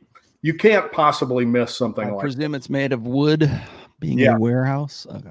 So, as this rat is making its way towards the door, the fireball, which is growing as it's moving away, now it's almost about 5 or 6 feet across, ignites the back of this rat, and you hear a squeal, and it starts to tumble, rolling, on the mud and the ground, and you can see at the last instant eyes turning towards the window. The big chubby serving ladies, little halflings, and these merchants and sailors, and they reflect this orange light on their faces, and then there is this sound, whoom, as the flame spreads across the entire front area around the door, and you can see it pass inside and just explode, sending tables and chairs and halflings flying and sailors. And you see these big, I am chaotic neutral. these just enormous. I mean, they're maybe like 5'2" to 5'4", but they're like this wide. They're almost as wide as they are tall. You see them rolling, and then just their blubbering, I guess the best way to describe it, in the blast of this heat wave and charring as they kind of roll over some of these halflings and the tables, breaking through them. At the same time, Silric's fireball spreads over the entire front of this dock, and slowly it starts to spread and burn. And while this is going out, you can hear screams from inside, and you see all these people looking around trying to find out what's going on. There's still some dock workers, and you see some people starting to run towards it, and other people that are running away. Chaos breaks out around it, and you start to see rats coming out from the alley between both of them and around the side, maybe about a dozen. Large. Sarah, you want to light them up? Yeah, I can do burning hands on those guys because they're all ready to kill them. Already my sword. What happened to that Already my sword. rat that was coming behind him, Drew? I mean, is he The one still that was going towards the door, He's right? dead. the fireball was heading out. It was also expanding. Oh, okay, all right, got it. The rat. Now, if you look, you see that one gradually, like halfway in transformation between a rat and a halfling. So you see this little, like half naked, half rat, halfling thing. Its entire back is just red and black and bleeding, and it's now trying to turn and crawl towards where the warehouse is, going up this way instead of going towards the inside. People are starting to jump through the windows. They're on fire. You've got some halflings that are rolling out of the front door of this place, and they're literally rolling. They're trying to get the fire out, and suddenly this just enormous wererat comes out. Just, she's got this, beady little eyes and nose and the whiskers, and you can see these huge yellow teeth, the giant incisors. As she's screaming, you can see she's on fire, but just enormous. And she's almost not really running so much as like stomping side to side with arms outstretched coming towards you. And Jabba the Hutt. see another one trying to make its way towards the door right now. And then there's a break in the windows. So a couple windows just break up on the second story. Mm. I'm just going to start shooting anything that looks like a wererat or a halfling that comes out of that burning mess from the south end. From the south, okay. So north, the south is the side going towards the Right. Basically, I'm on the far south end. Then there's Silric, Yep. Rolo's character. Me. Yep. Grot's behind them. Just north of that is Sorrow. And I don't know where Aldemar is, but I'm covering I'm at 6 o'clock. And I'm just anything that comes within range, either to attack those guys or is trying to get out of that building that's either a wererat or a halfling, I'm shooting. As smoke starts to billow out of the windows in the upstairs of the scaled hag, you hear what sounds like an explosion, and the doors go flying off of the front of the warehouse. And you just catch a glimpse inside the warehouse, and you can see, it's starting to burn, some of the stuff in the front, but there appears to be chests and bags and statues and tapestries, and the whole place looks like it's just full of valuables. Not And anymore. out comes these 4 of the fattest women you have ever seen. They're at least as wide as they are tall. Rolls upon There's a rolls. lot of fat women in this. What fuck going on? They've got swords and shields, and you can see them gradually. They're starting to, hair is sprouting from their faces and whiskers, and their teeth and faces are elongating. And you see this halfling step out in between them, and he's short, even for a halfling. And he's got an eye patch and this long beard, and he's all in leather armor, and he points at you and he says, You have destroyed my legacy. And killed your sister. And then Rob gets triggered. Simon, Theodoric, they were my fraternity. And you mindless brute, you killed them. And then he takes his eye patch and he flips it up, and you see a dark amber gem. And everybody make a wisdom saving throw. Wait. Charisma We throw. know not to look at this thing. We got to make a throw for this? That's the brown eye.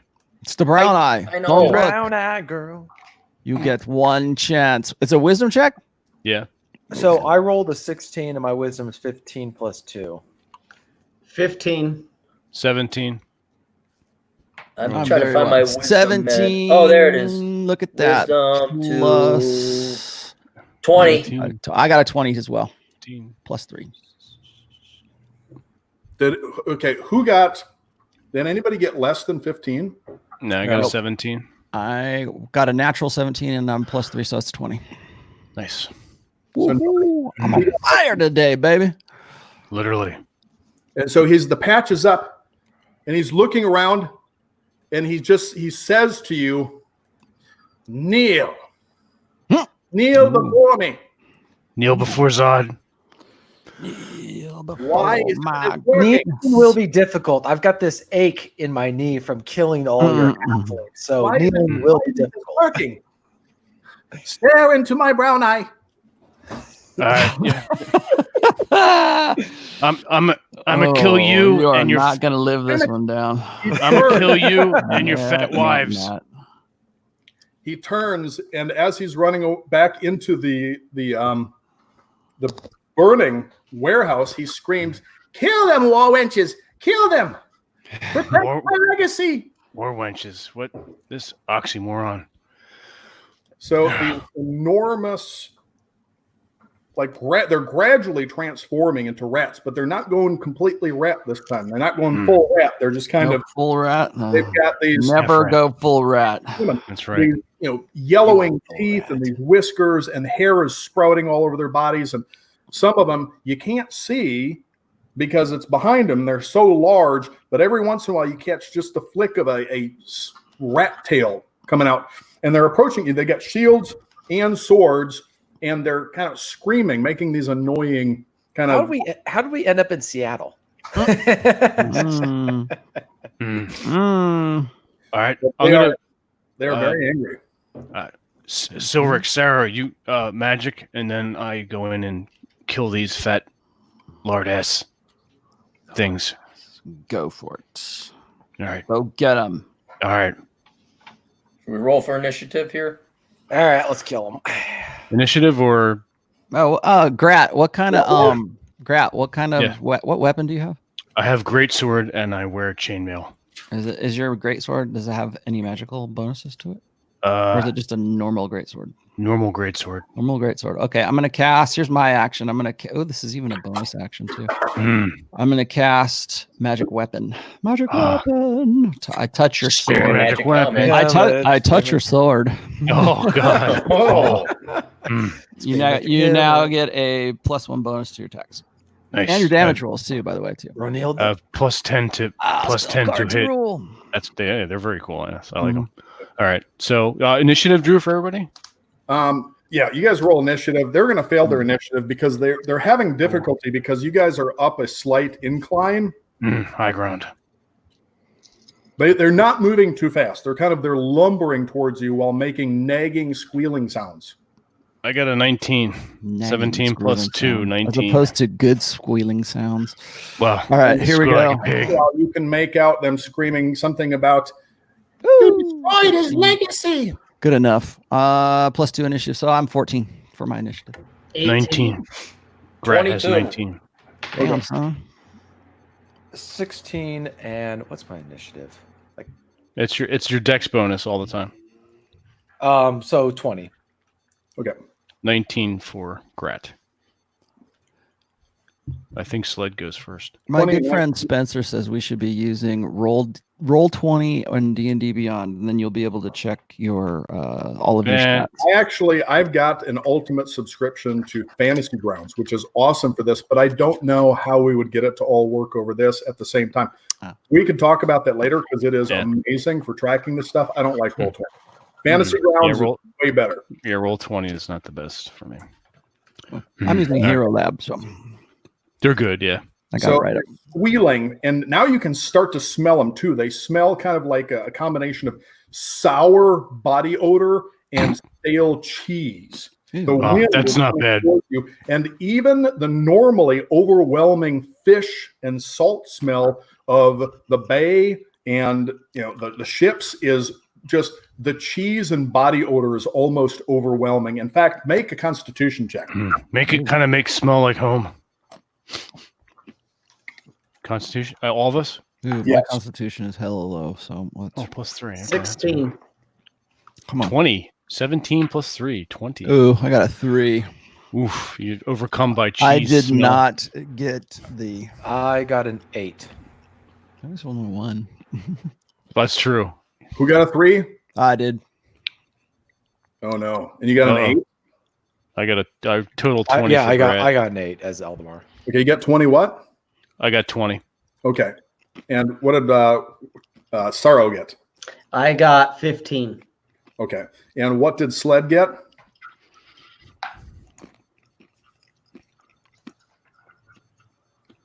Sled, have you froze or no? Wow. You're muted, you son of a bitch. 11. Sorry. Oh, no. We're like, we lost Gabby. So as they're approaching, the wind shifts, and the fish salt smell of the bay is suddenly replaced by this smell. It's almost like a sour body odor and rotten cheese. And in your travels, you have come across rotting carcasses. You have been through sewers that you've explored and dungeons and have smelled all sorts of horrible things, but nothing has prepared you for this. And now you all start to reel a little bit and your stomach lurches at the smell. But Aldemar and who else was it that got under the 11? Who got 11? I got 3. I got 11. And Cappy got 11. Oh, crap. So Keep in mind, I'm You south both- of everybody. you both start to vomit Right. profusely. And it's just at the smell of these things, as soon as it hits you.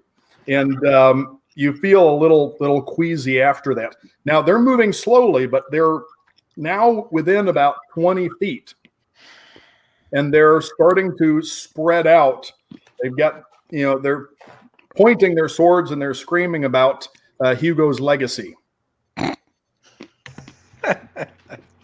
I shoot him. All right. Who's first in the initiative order? Yeah, who got oh crap. I had to write this down. I think Slid got a 24. I had a 14, 22. but I'm like 22. puking, so I didn't get it all. I go right. last. You got 24? I got a Sled got 22. 22. No one got a 24. 19 for Grat. 15 for me. 14 for me. Oh, sorry. 15 for Sorry. Rob. 14 for Silric. I should probably change my name. 15 for Silric. Uh-huh. Okay, 14. what was Sparrow? 15. 15 for both of you. So I'm just gonna. All right. So we'll just have Sarah go first, then Silric, and then so that would be Aldemar. What did you get, TJ? Before, what did I roll? An 8. I rolled. Okay, so last. So Sled, you are vomiting. So you're still retching and you can't quite stop heaving. Then Grot, you can Yes. you can smell it and it's just you want to vomit. And the sight of these things are just it's horrible. It's one of the most horrible. You've seen Otyugs and you've seen Liberal arts majoring girls. yeah, well, so They're sort the of worst. sort of They thing. smell the worst.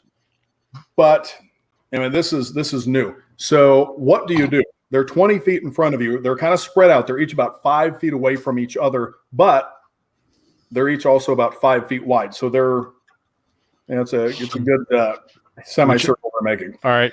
My greatsword has been drawn the entire time, so and I have the extra +1. So Grat will wade into this mess, as it were. He'll take the one that's closest to him, whatever one is closest. Okay. All right. And He's gonna greatsword it and just come down, screaming the entire time. make an attack roll. 13 plus 10, 23. Okay. That hits. And now make a damage roll. All right. 5, 6 plus 10, 22. No. Wow. Yeah. Okay. Yeah. Okay. So No, 16. Sorry, 16. I'm thinking 16. I hit another die over here. So as you come down with the longsword, she tries to bring her shield up, but it bats the shield right out of the way and it slices right through the front of her. You can see the leather, like stretch leather bikini snaps and the whole thing flies open and Unravels. well, you split her right through the middle. So these pendulous watermelon-sized breasts just kind of flop apart as the whole middle of her tears open, and there's fat and blood spraying out Oof. all over you. You're covered in this stuff now, but she's Trying to still wipe it off. going forward with this sword. Hmm. And while that is happening, what does Sarah do? I'm going to cast Witch Bolt. Ah. Gotta electrify some of these guys. Okay. Don't hit Grat. 7. Oof. Ooh. Okay. That's total, or is that with? That's total. Oh, okay. So the witch bolt, you see this. Oh, crap. Hold on. Why isn't this kind of? I should have all my spells up in front of me here. Okay. So you see this streak of lightning fly out from your fingers, and it just grazes, just barely misses the whiskers on one of these things, and strikes one of the halflings that are fleeing from the scaled hag as it burns, and you see it just all spasm up and drop to the ground, burning with these little crackling, green arcs of electricity running over it. But the wererat, gargantuan wererat ladies are still kind of lumbering towards you. So, Silric. Yes. Oh, my turn. So I'm still puking though, right? Oh yeah, there was Silric that was puking. So Aldmar. You're muted. You're just getting the last of your lunch out. Good thing I didn't eat at the bar. So cheese sandwich. That's right. Hey, no. Aaron got the cheese sandwich. That was me. Oh, sorry. But I guess cure disease would probably help me out, wouldn't it? Mm-hmm. Maybe. It could. Next round, you should be able to cast it. So what am I? They're closing in. They're about 20 You feet away need to from do right something. now. Right now. Okay. And one of them has her eyes on you. She's got these big beady eyes. Oh, Okay, I'm gonna aim an arrow Those straight. whiskers are twitching. I'm pulling my longbow and I'm aiming straight between those eyes. Make an attack roll. God, 2. What? Oh, Time for a man. new die. Now No, the You got to juice- retire that fucking Okay. die. The juice is gone. You aim at her, but as the arrow is flying, she turns just a little bit. As she sees you bringing it up, it glances off the shield and it pierces the side of a merchant that is standing off to the front of the bar. And he Okay. looks down and he screams and he looks up and he starts pointing at you and then falls back, leaning against the last thing you see is him falling back, leaning against the front of the building, and then he catches fire. Oh, his day ruined. The wererat that was just struck by Grat, she's just like open, but it didn't quite make it all the way. There's so much mass, that even though you split her of almost a foot right down the middle, You split it, girl. quite get through. That's right. Hard. Lots of blood and fat kind of dripping out and spraying at you, but she's still moving, and she tries to swing and misses with a shield hit, and then leans in and bites you on the face. So What? she's like right on the face here. Make a Constitution. Oh shit! 5 points of damage. Make a What? Constitution saving throw. What fuck? You've got this, like, you can smell at the same time that you feel those teeth digging into your cheek. The smell is just of her breath, the cheese, and Jeez. sour smell coming out of her mouth. It's just awful. Oof. It's like she ate a cheese shit sandwich and is now breathing that on you as her teeth are clamping down into your cheek. What was your 5 points of damage, and what was your Constitution saving throw? 13. Okay. The next one Mm. is closing in. Oh, fuck.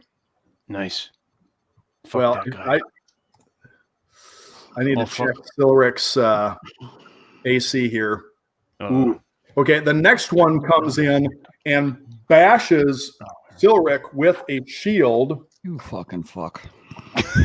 Oh, crap. Just slam this That certainly illustrates the diversity of the word. massive mountain of fat rolling in and slamming you in the shield, and 8 points of damage. Oh, crap. And also bites you. 5 points of damage and make a Constitution saving throw. Okay, so I took 13 total, and where's my? Well, my goodness, that puts me down a bit. Oh, Constitution. I gotta make a Constitution check. Yeah. Yeah. Okay, so this is at normal.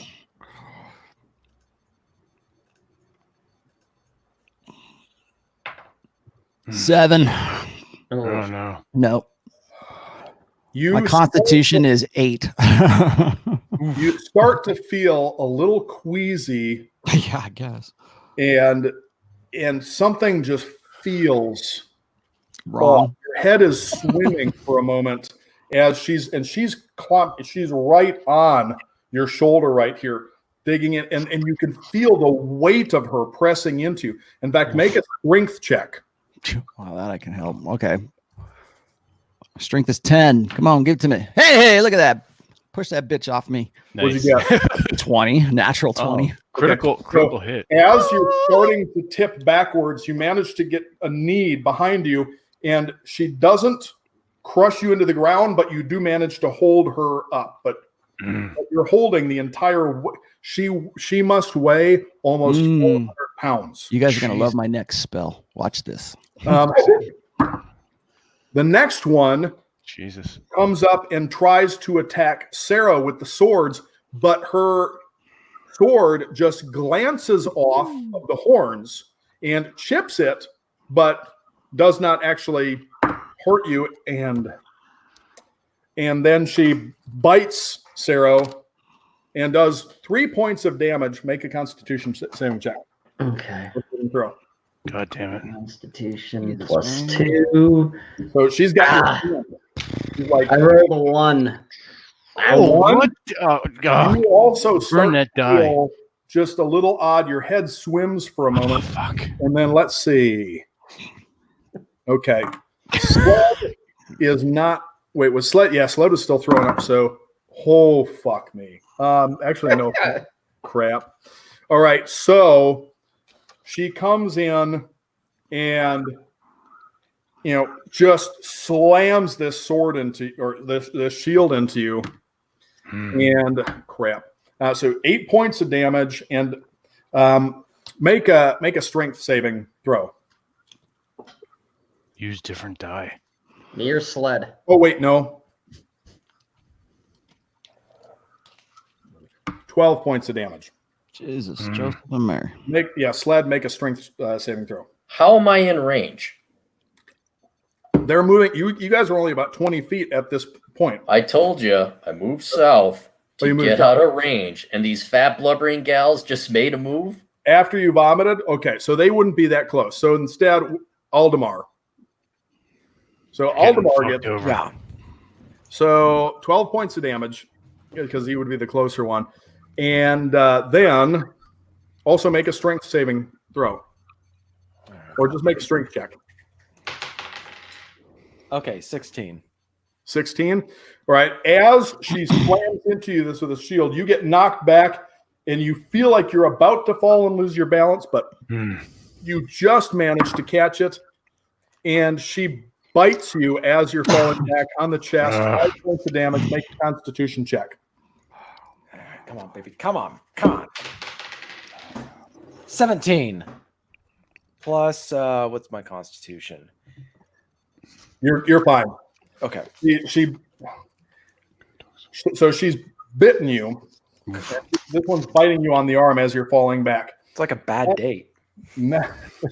Now, Sled, you've got this monstrous wererat biting into your cheek, and her face is right there, so you're practically gagging on her breath. And you feel the weight of her pressing you back, and it's just like you're being enveloped in hairy blubber. What to do? Like when you were 12. He's got to relive You some remember bad, that, right? you got to relive some bad memories here. I guess I'll just. You never I'll go forget for your her first neck. time, right? You know, I'll just go for her neck. She's bleeding all over you So too. is that what you did before? Yep, just like when you were 12. Jesus Christ. So no matter what, I can't just run away. So my original plan went away. I'm just gonna try and slice her neck. Okay. Just like what happened before. So are you going to try and get the one that's on? Oh, sorry, Grat's the one that's got it all over. What are you? Are you going to save Grat right now? Because he's probably in the most. True, I have no fucking clue what's going on right now. I have one of these women that made it all the way south and is attacking me. She's on me now. She's on Aldemar instead. Helps if we get the right characters. Yeah. So here's the current situation. There is a massive she-rat biting Grat's face. She's split right down the middle, about a foot deep, but she's so fat it didn't get to her internal organs. So right now she's smothering Grat, biting his face. He's covered in blubber and blood, and her weight is crushing her. Aldemar got knocked back. He's stumbling, and one of them bit him in the arm as it's falling towards him.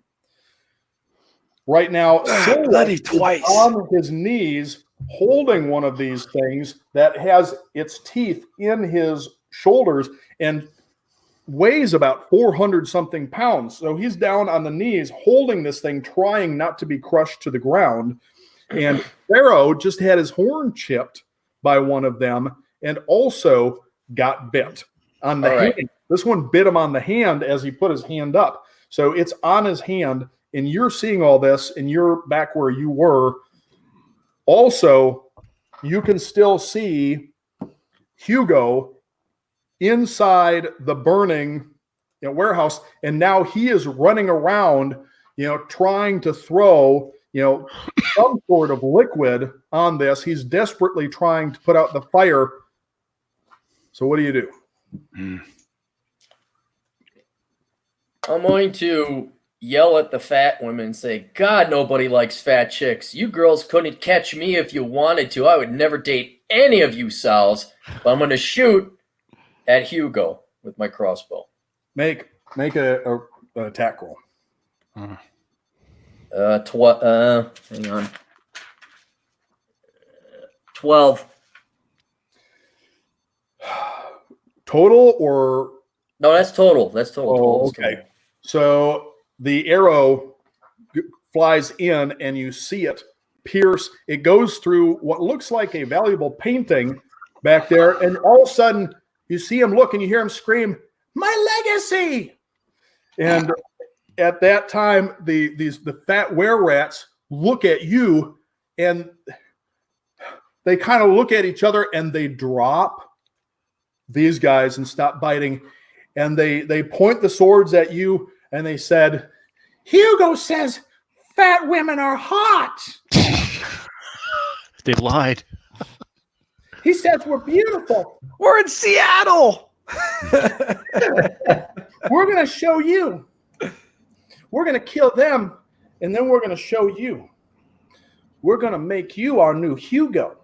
Uh-oh. The new boss. Rat-row. You're muted there, Aaron, you fuck. I'd say, ladies, you're not beautiful. You're ugly as sin. And you couldn't kill me if all four of you attacked me at the same time. You're women.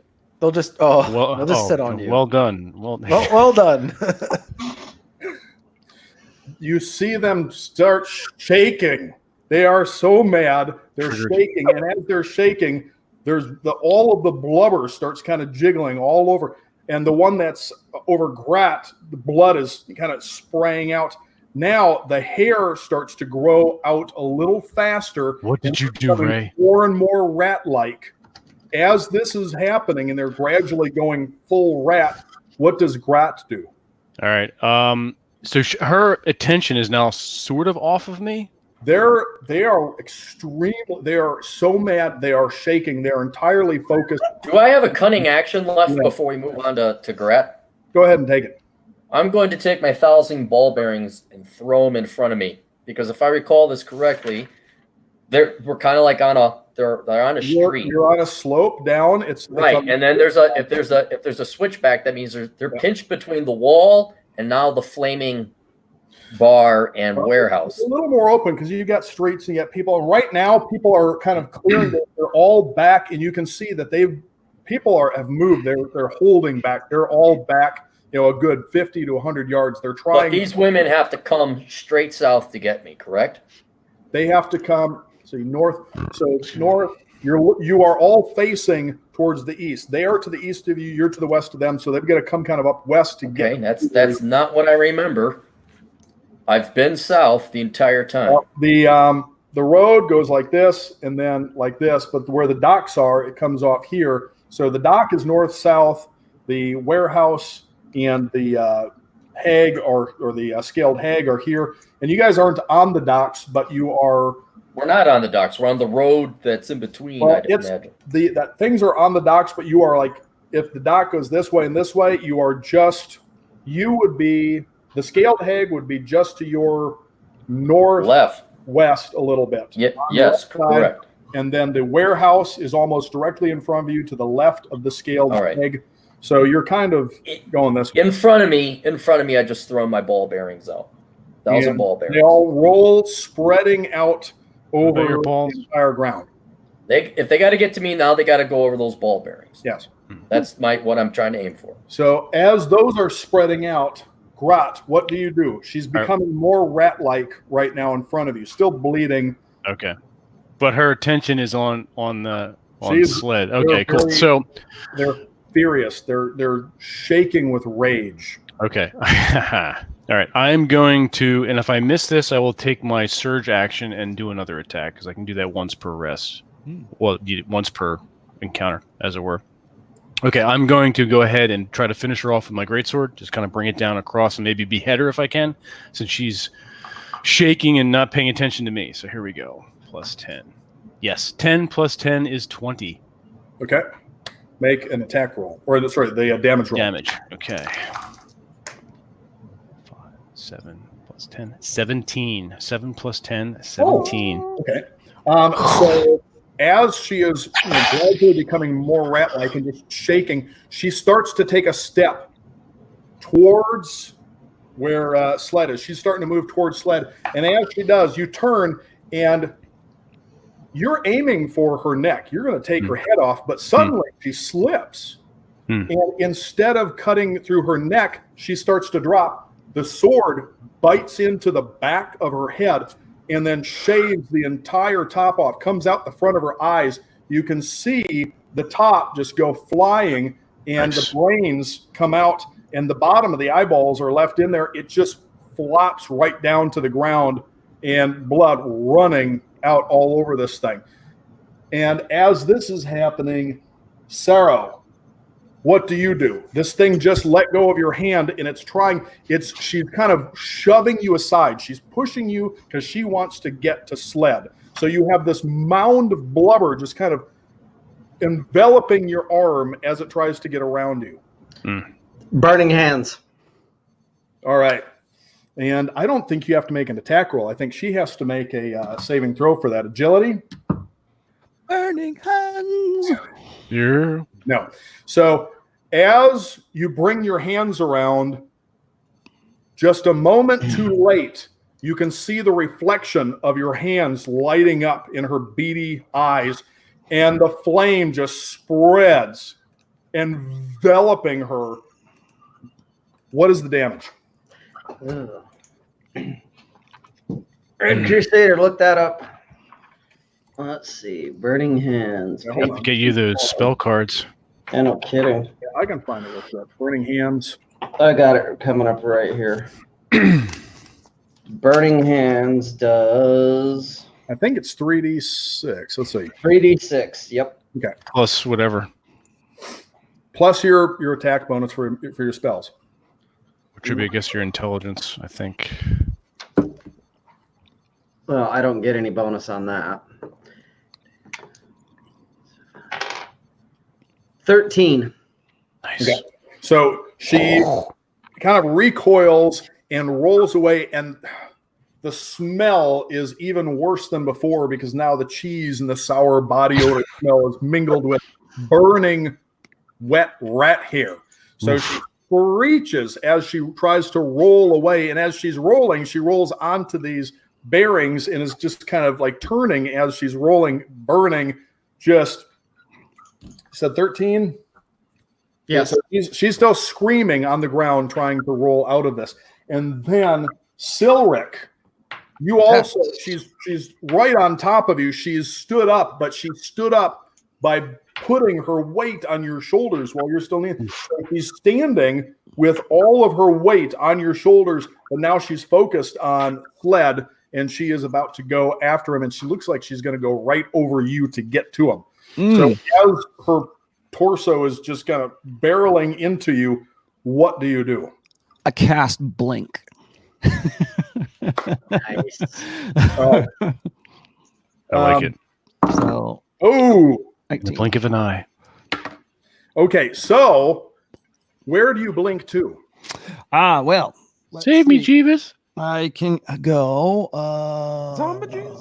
Zombie Jesus. Within 10 feet. So I can blink 10 feet away. That's my max. Okay. So let's see. Where's Sled right now? I want to blink towards Sled him. right now is away from you guys, back behind somewhere because he moved back to gain distance. Okay. Back behind the balls. Wherever looks the safest. Back actually towards Sled because he always goes where's safest. Okay. So as you blink out of the way, suddenly all of her weight is no longer being supported, and she falls face first into the ground. And a moment later, as you reappear, you can see her face, bam, slam into the ground. Boink. And she looks up, and you can see Nice. this blood pouring out of the. Take that, I'll bitch. roll for the damage here. Blood pouring out, and the teeth are completely broken off in the front. And there's just these jagged edges where these yellow teeth were, and it is screaming. Aldemar, Yes. there's this huge fat wererat that is trying to shove you out of the way. She's moving towards your left. She is focused on getting Sled, and there's murder in her fat little beady eyes. She is completely not, she's just trying to get around you right now. All right. I go for I pull out I have my long sword and I come up from down and just slash up like that. Okay. Make an attack roll. Come on, baby, come on. 6. 6. That ain't good. So as you pivot to bring your sword up and attack, the weight of her arm is just like this wave of blubber underneath, knocks you off balance so that as you swing, you miss and you just come up and you just take off the end of her tail. So she screams briefly as the tail goes flying off. How much money you get for that? But you don't do any other damage besides that. So now they are all lumbering slowly towards Sled. Lumbering. Lurching. 2 of them fall flat on their faces on the bearings, and they start to roll back a little bit. The third manages to keep its footing and takes a few more steps forward and then lunges. And last thing is big, just opens the mouth and goes right at you and bites you.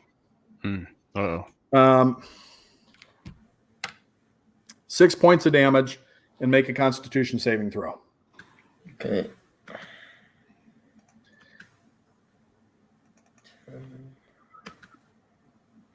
Bite. Claw, Constitution. bite. Roll a 10. Ooh. Your head starts swimming a little bit, and you can almost feel, and you're not sure if it's a nausea from the smell, from the sour cheese body odor, or from the breath of this thing, but you feel this wave of unease come over you, and your head is almost swimming. And right after she bites, she grabs you, and make a strength check.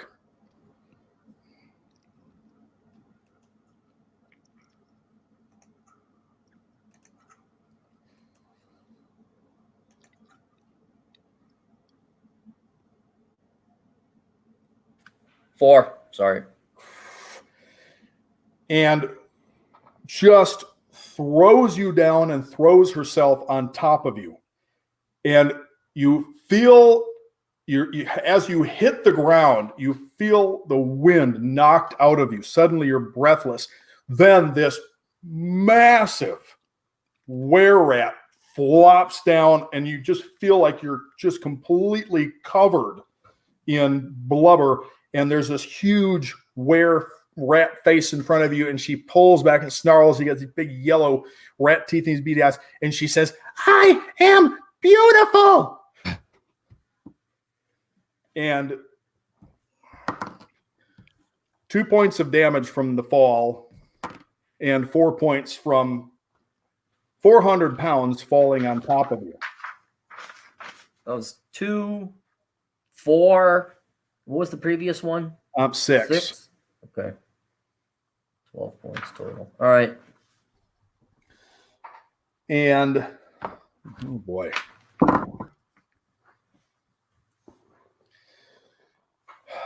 While this is happening, the scaled hag is like just consumed. There is fire everywhere. And you start to hear what sounds like popping sounds coming from somewhere in the back of it, and whistling, almost like there might have been some sort of explosives or something back there. The whole place is just the roof, huge plumes of black smoke pouring up from behind it and out through the front windows on the lower and the upper stories. And now the warehouse is starting to burn more too.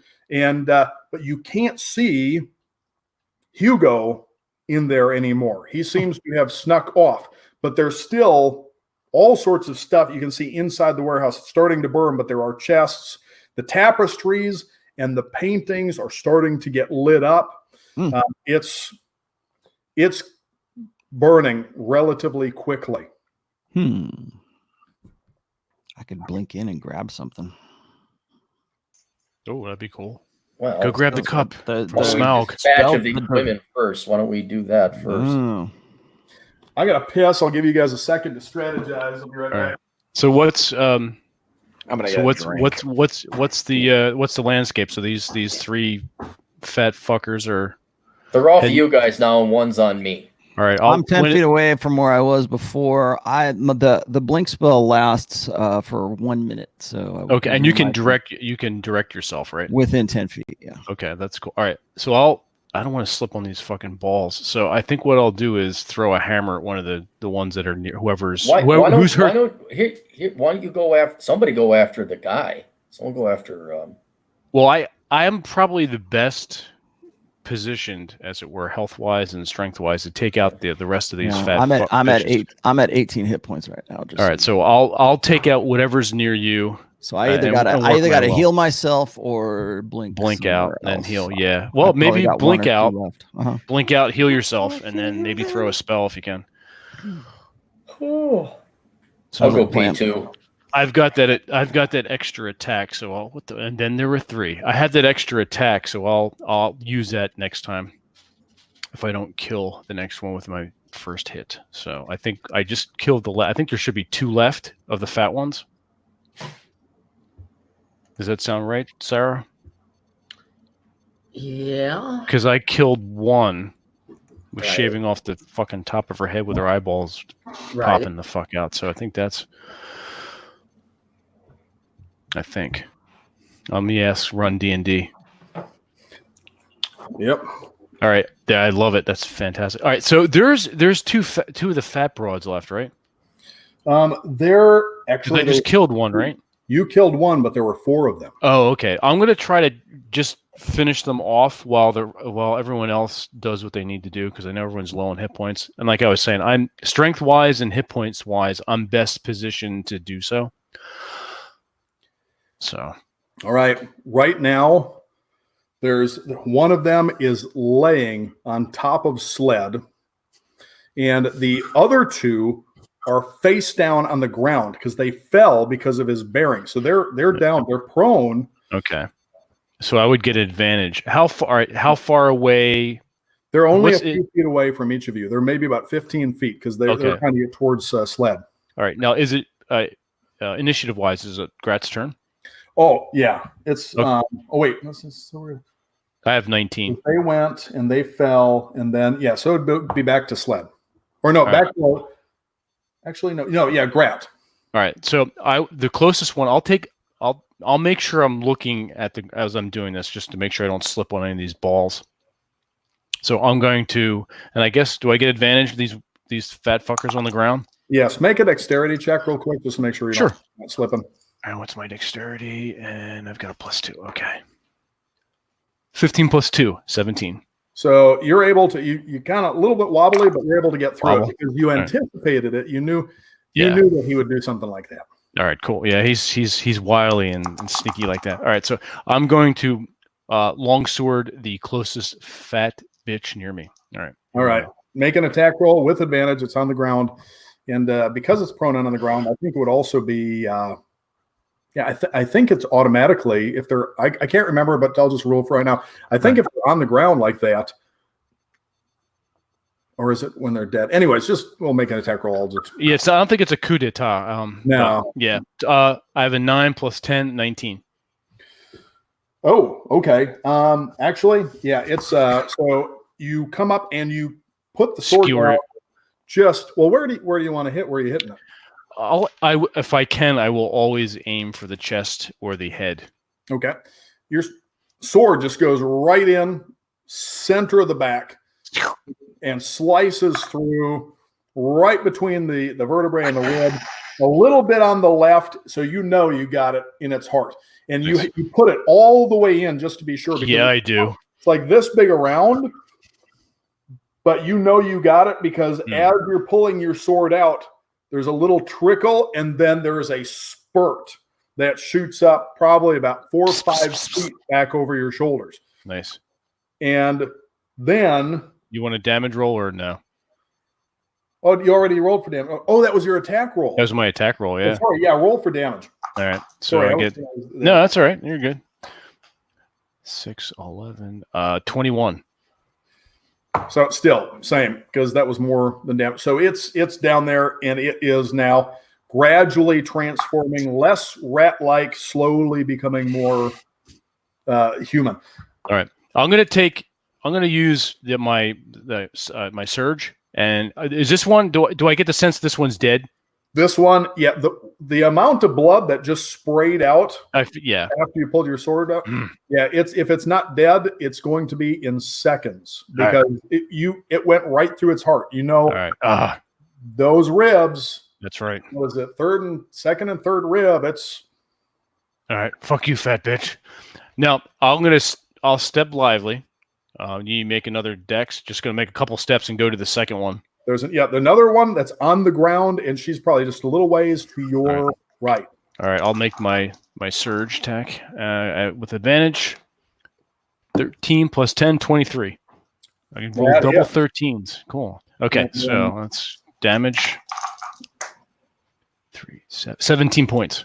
17. Okay. Die.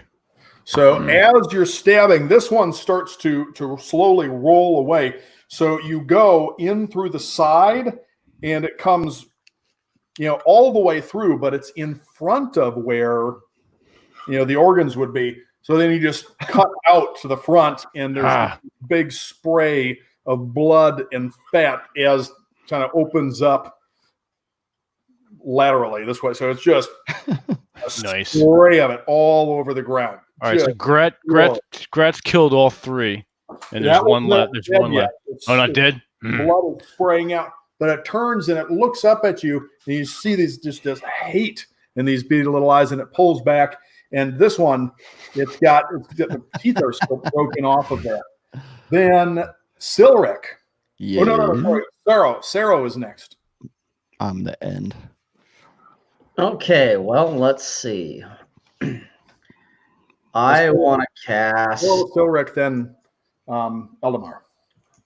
Okay, I want to cast poison spray at whichever one's like within the range that's closest to me. Should be just one full one left. There's one that's on the ground that's almost dead that Grat just sliced. Not that one. There's another one that is laying on top of Sled, face to face, like drooling.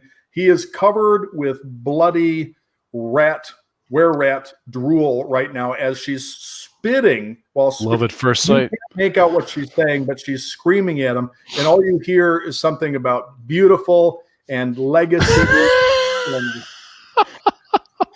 Not that one, because I don't want to get Sled into the poison spray. He looks like he's having fun over there anyway. So. Oh yeah, a grand old thing. Tons of fun.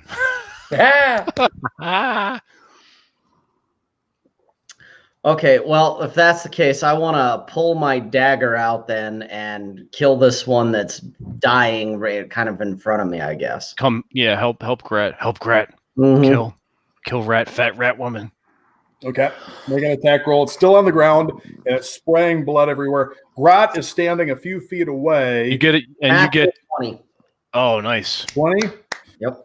So you point your finger, and this mist, blackish green.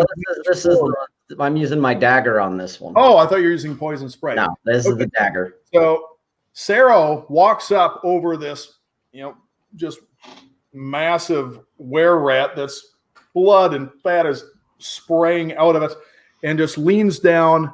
Where do you want to stab her? Well, let's slit her throat. Let's call it done. And just puts the blade up against, and you see her eyes go wide, and she pulls back her teeth, and she just says, "I'm beautiful," and then you slice Jesus Christ. the neck, and it just sprays, and then suddenly you hear this anguished scream, and you turn back, and you see at the opening to the warehouse Hugo, and he's got in his arms, he's got this tapestry. It's wrapped up. You see gold and jewels and things are falling out of it. And he looks at you and he just screams something about his legacy, and he's going to find you. He's going to kill you all. And suddenly, behind him, out of the smoke, appears an elderly man with an immaculately groomed beard, wearing a long, almost looks, you're not sure if it's a wizard's robe or a woman's dress. Is it George Bruno?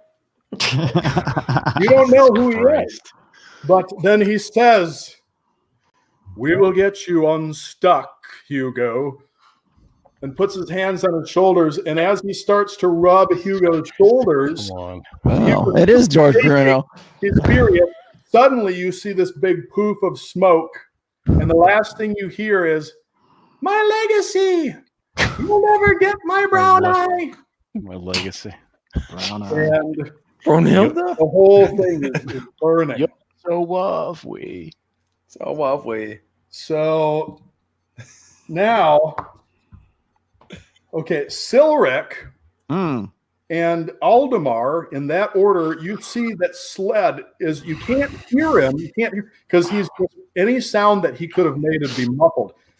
You don't even see it. All you see is Sled's foot underneath this massive wererat, and she's just screaming and screaming while laying on suffocating him to death. What do you do? The lovers. Yeah, exactly. Young love. It's like young love. young love, true love will follow you forever. No, I pull out my longsword and just stab the wretched thing. Make an attack roll. Oh, actually, Silric and then Eldemar. So Silric goes, then Eldemar goes. Well, Silric, are you gonna? Well, I'm not gonna ask. I'll just. What does Silric do at this point? How far away is the warehouse that's burning with all the The warehouse that's burning at this point is probably about 40, 50 feet away from where you are. Can't get there.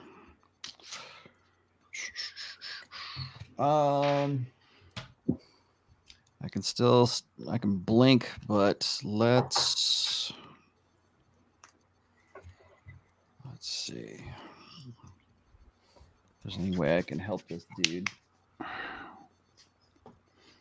Oh, I'll just I'll help. Sled is not that far from you. Sled's maybe about I know. I'll help Sled out.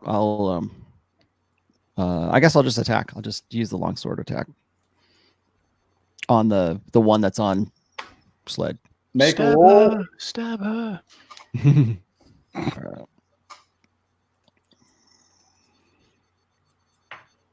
Seven plus 3, so 10. Unless she's standing still. She's laying on the ground prone. Does he get advantage? Make another roll. Yeah, you got an advantage. I do. Okay. Yeah, roll. There we go. That's a little better. So 14. Okay. And how do you attack exactly? I'm assuming the rapier, but where? Well, I have a elven longsword. Let's. Oh yeah, Sled's got the rapier. Wherever I can see that Sled isn't, I'll make an attack. You can see his foot, but from where you are, all you see is a foot sticking out from the side of her. She's. I'll go for that. I'll go for the head. Go for the head. Spread out. Wherever the head is, I'll go for that. Okay. So make a damage roll.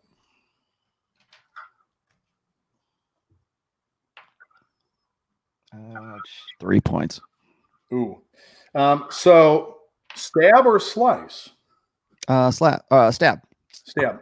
Okay. So poke, swishy poke. As you come up and you are, lunging to stab the back of the head, she turns the head just for a moment, and you slice the sword. The edge of it runs right down the side, through her ear and cheek, and hits the ground. And Sled, you're underneath, and this blade just comes and strikes the ground. This blood starts running down over your face, and it screams. Aldemar, what do you do as you're seeing this happen? Sled is pinned under this enormous. I pull out my longsword and just bring it up to just stab it into this wretched thing. Make an attack roll with advantage. We mean you rolled 2 20-siders. Oh, sorry. I thought it was 20. It's 12. You roll 12. Roll another 20. Is it 12 total or is it 12? 18. Roll for damage.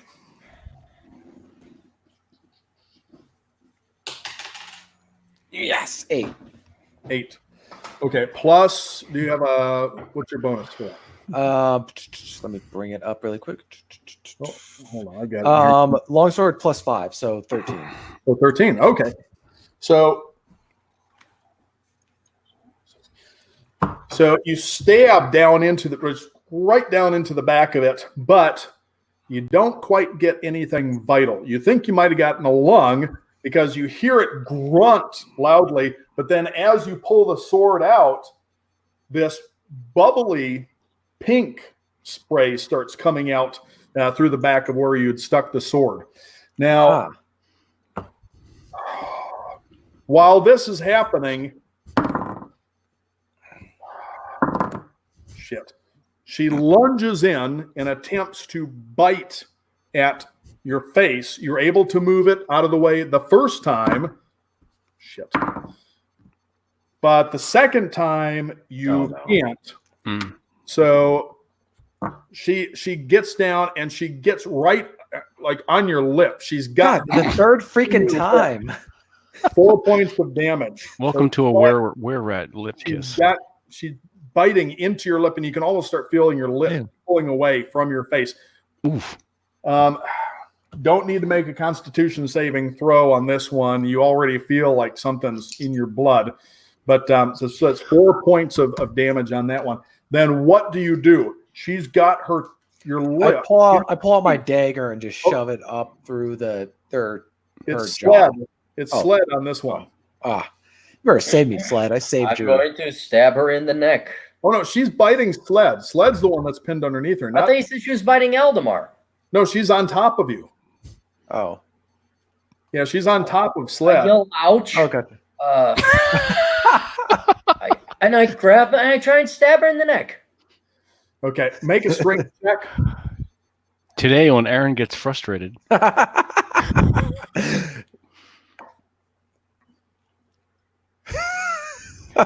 Good play. You got to screenshot that one, Vince. I definitely will. It looks like he just smelled somebody's fart. Your arms are starting to go numb, and you can't feel your legs because of the weight on top of you. You can barely get in a breath, and every muscle in your body just feels like it's on fire. You fight with everything you've got, and you manage to slip your arm out with dagger in hand and then stab towards the neck. Make an attack roll. 13. Make a damage roll.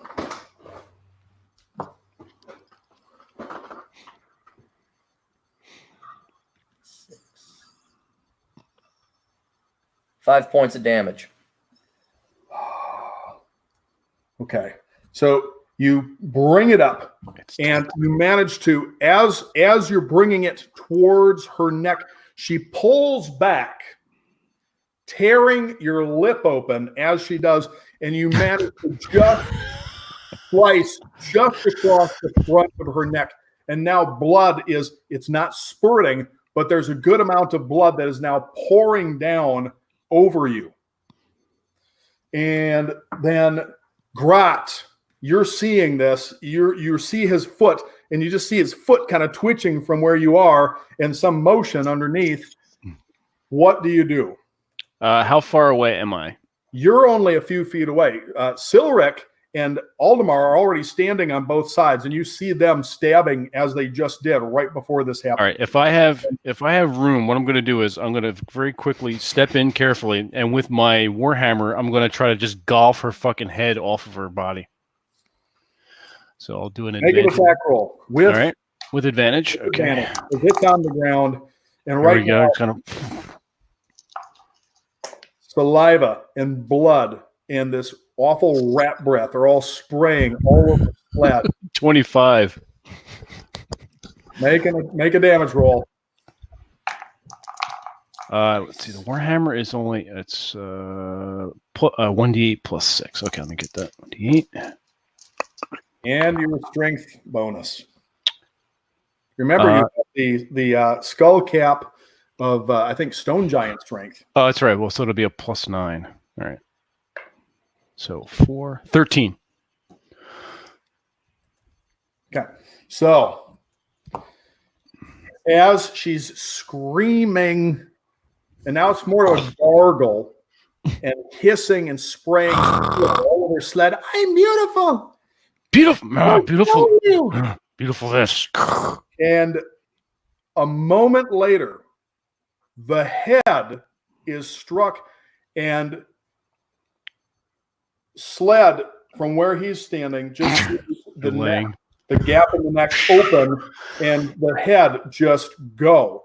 And from where everybody else is standing, it's just a swing, and the head just, there's almost a popping sound as it comes off of the spine tearing free, and you see as the head goes out, the cord kind of like pulls with it. So you see this head with this little tail of nerve flopping down the street. Hole in one.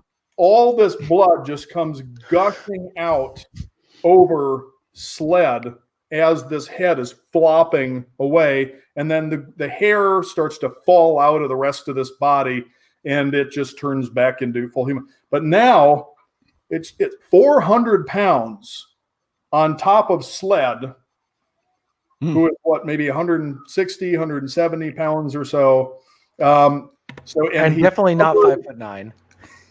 He's covered with blood and kind of stuck underneath this thing. So, Sled, make a strength check.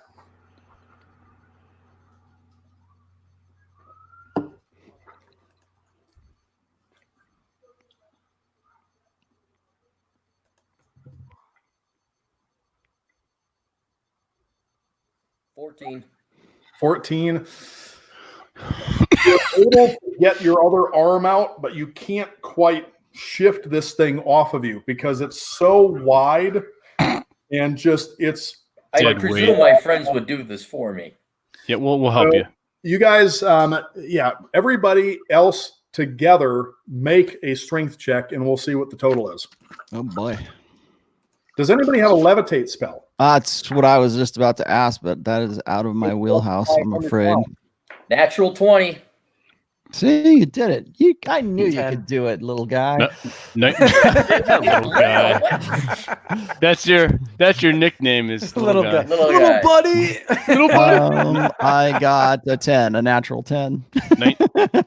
19. I got a 10. Yeah. Technically, mine's a 21 with my strength. I helped Sled with words of encouragement. There you go. Pat him on the back. Yeah, You keep you raised accountable. awareness.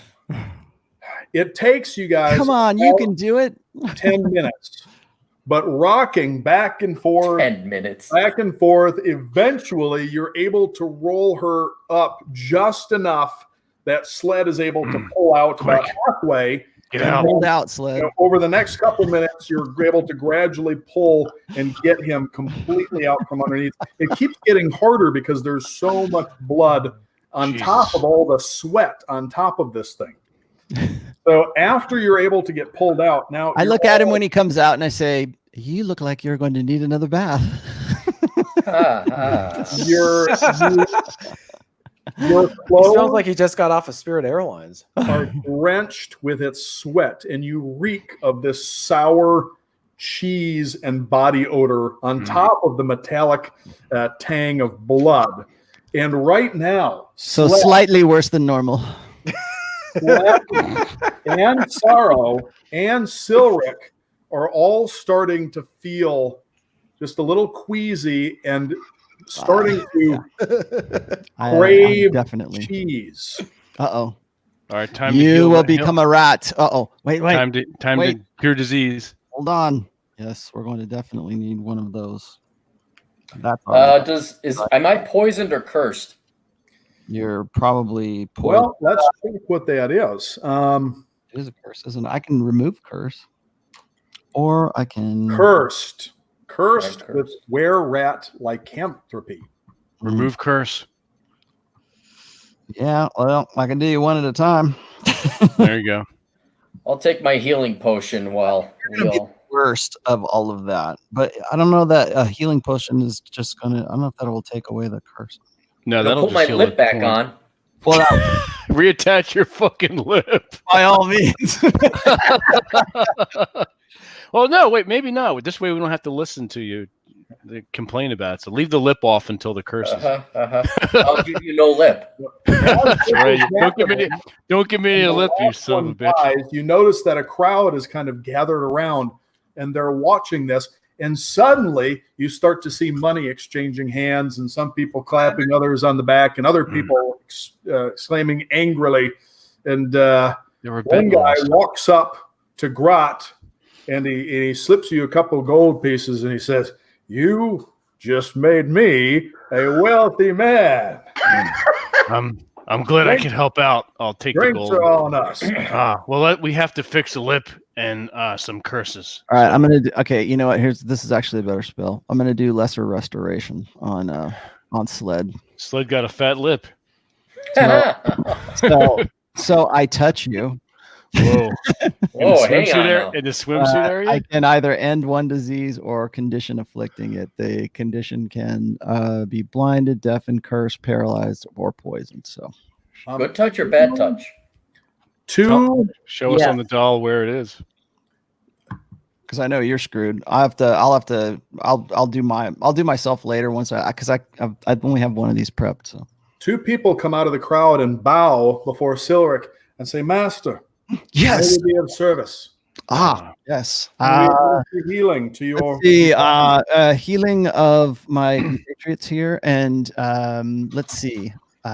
Go and take this one, and I point to Sled, and I say, Touch his lip. find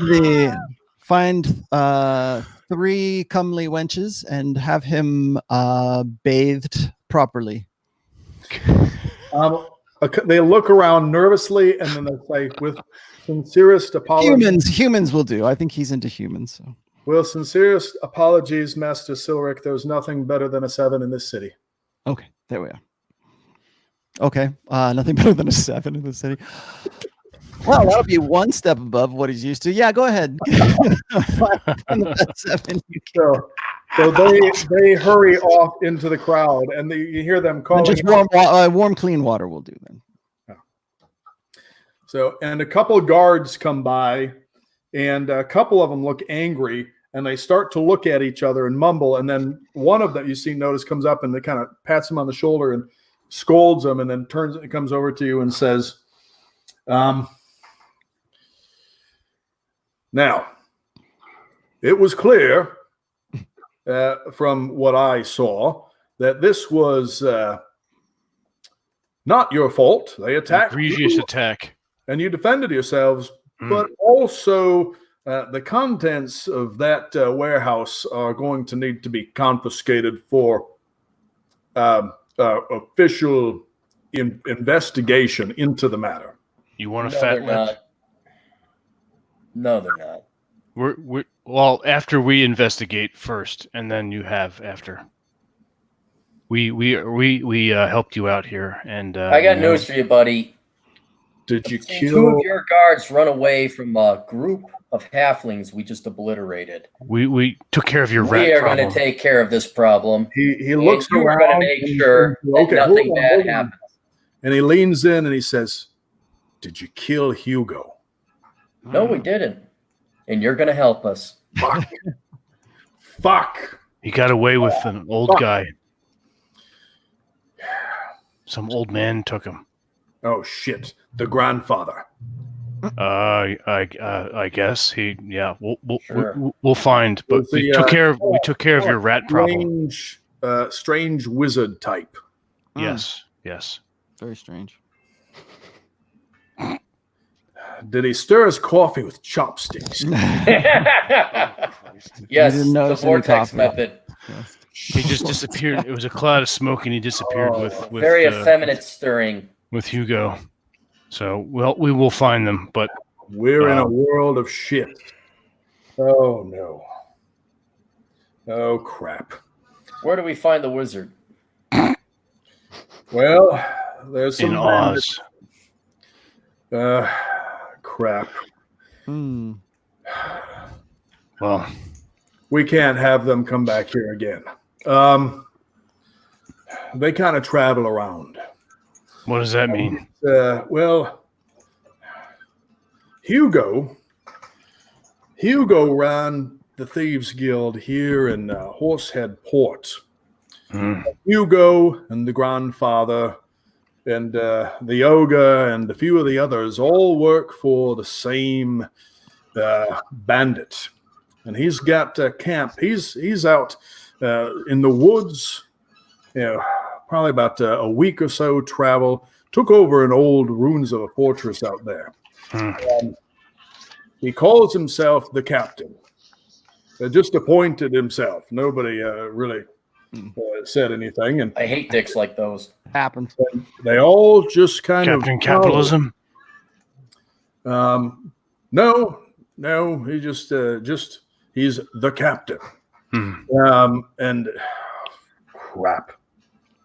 They have been every once in a while they come through here with a different grift. They haven't resorted outright to banditry on the roads yet, but it's only a matter of time. But they have been ripping off our businesses. They have been causing all sorts of havoc for as long as I can remember. They've run a few, well, let's say they've scammed more than a few guards out of more than a little bit of gold. But the grandfather is the assistant to the captain. If you can capture the grandfather, he'll lead you to the captain. And if you can capture the captain, I'm sure that, well, you would always be welcome here and probably eat and stay free anywhere in the entire city. Oh, that's happening anyway. After what we just did. Not everybody is going to be pleased with what transpired here today, including not a few of the guards who are also on the take. Whose fault is that? Well, they don't pay us nearly enough, and unfortunately, not all of us are honorable men like me. Well, now that we have all this money, maybe we can hire out some guards to be on the good side of the force.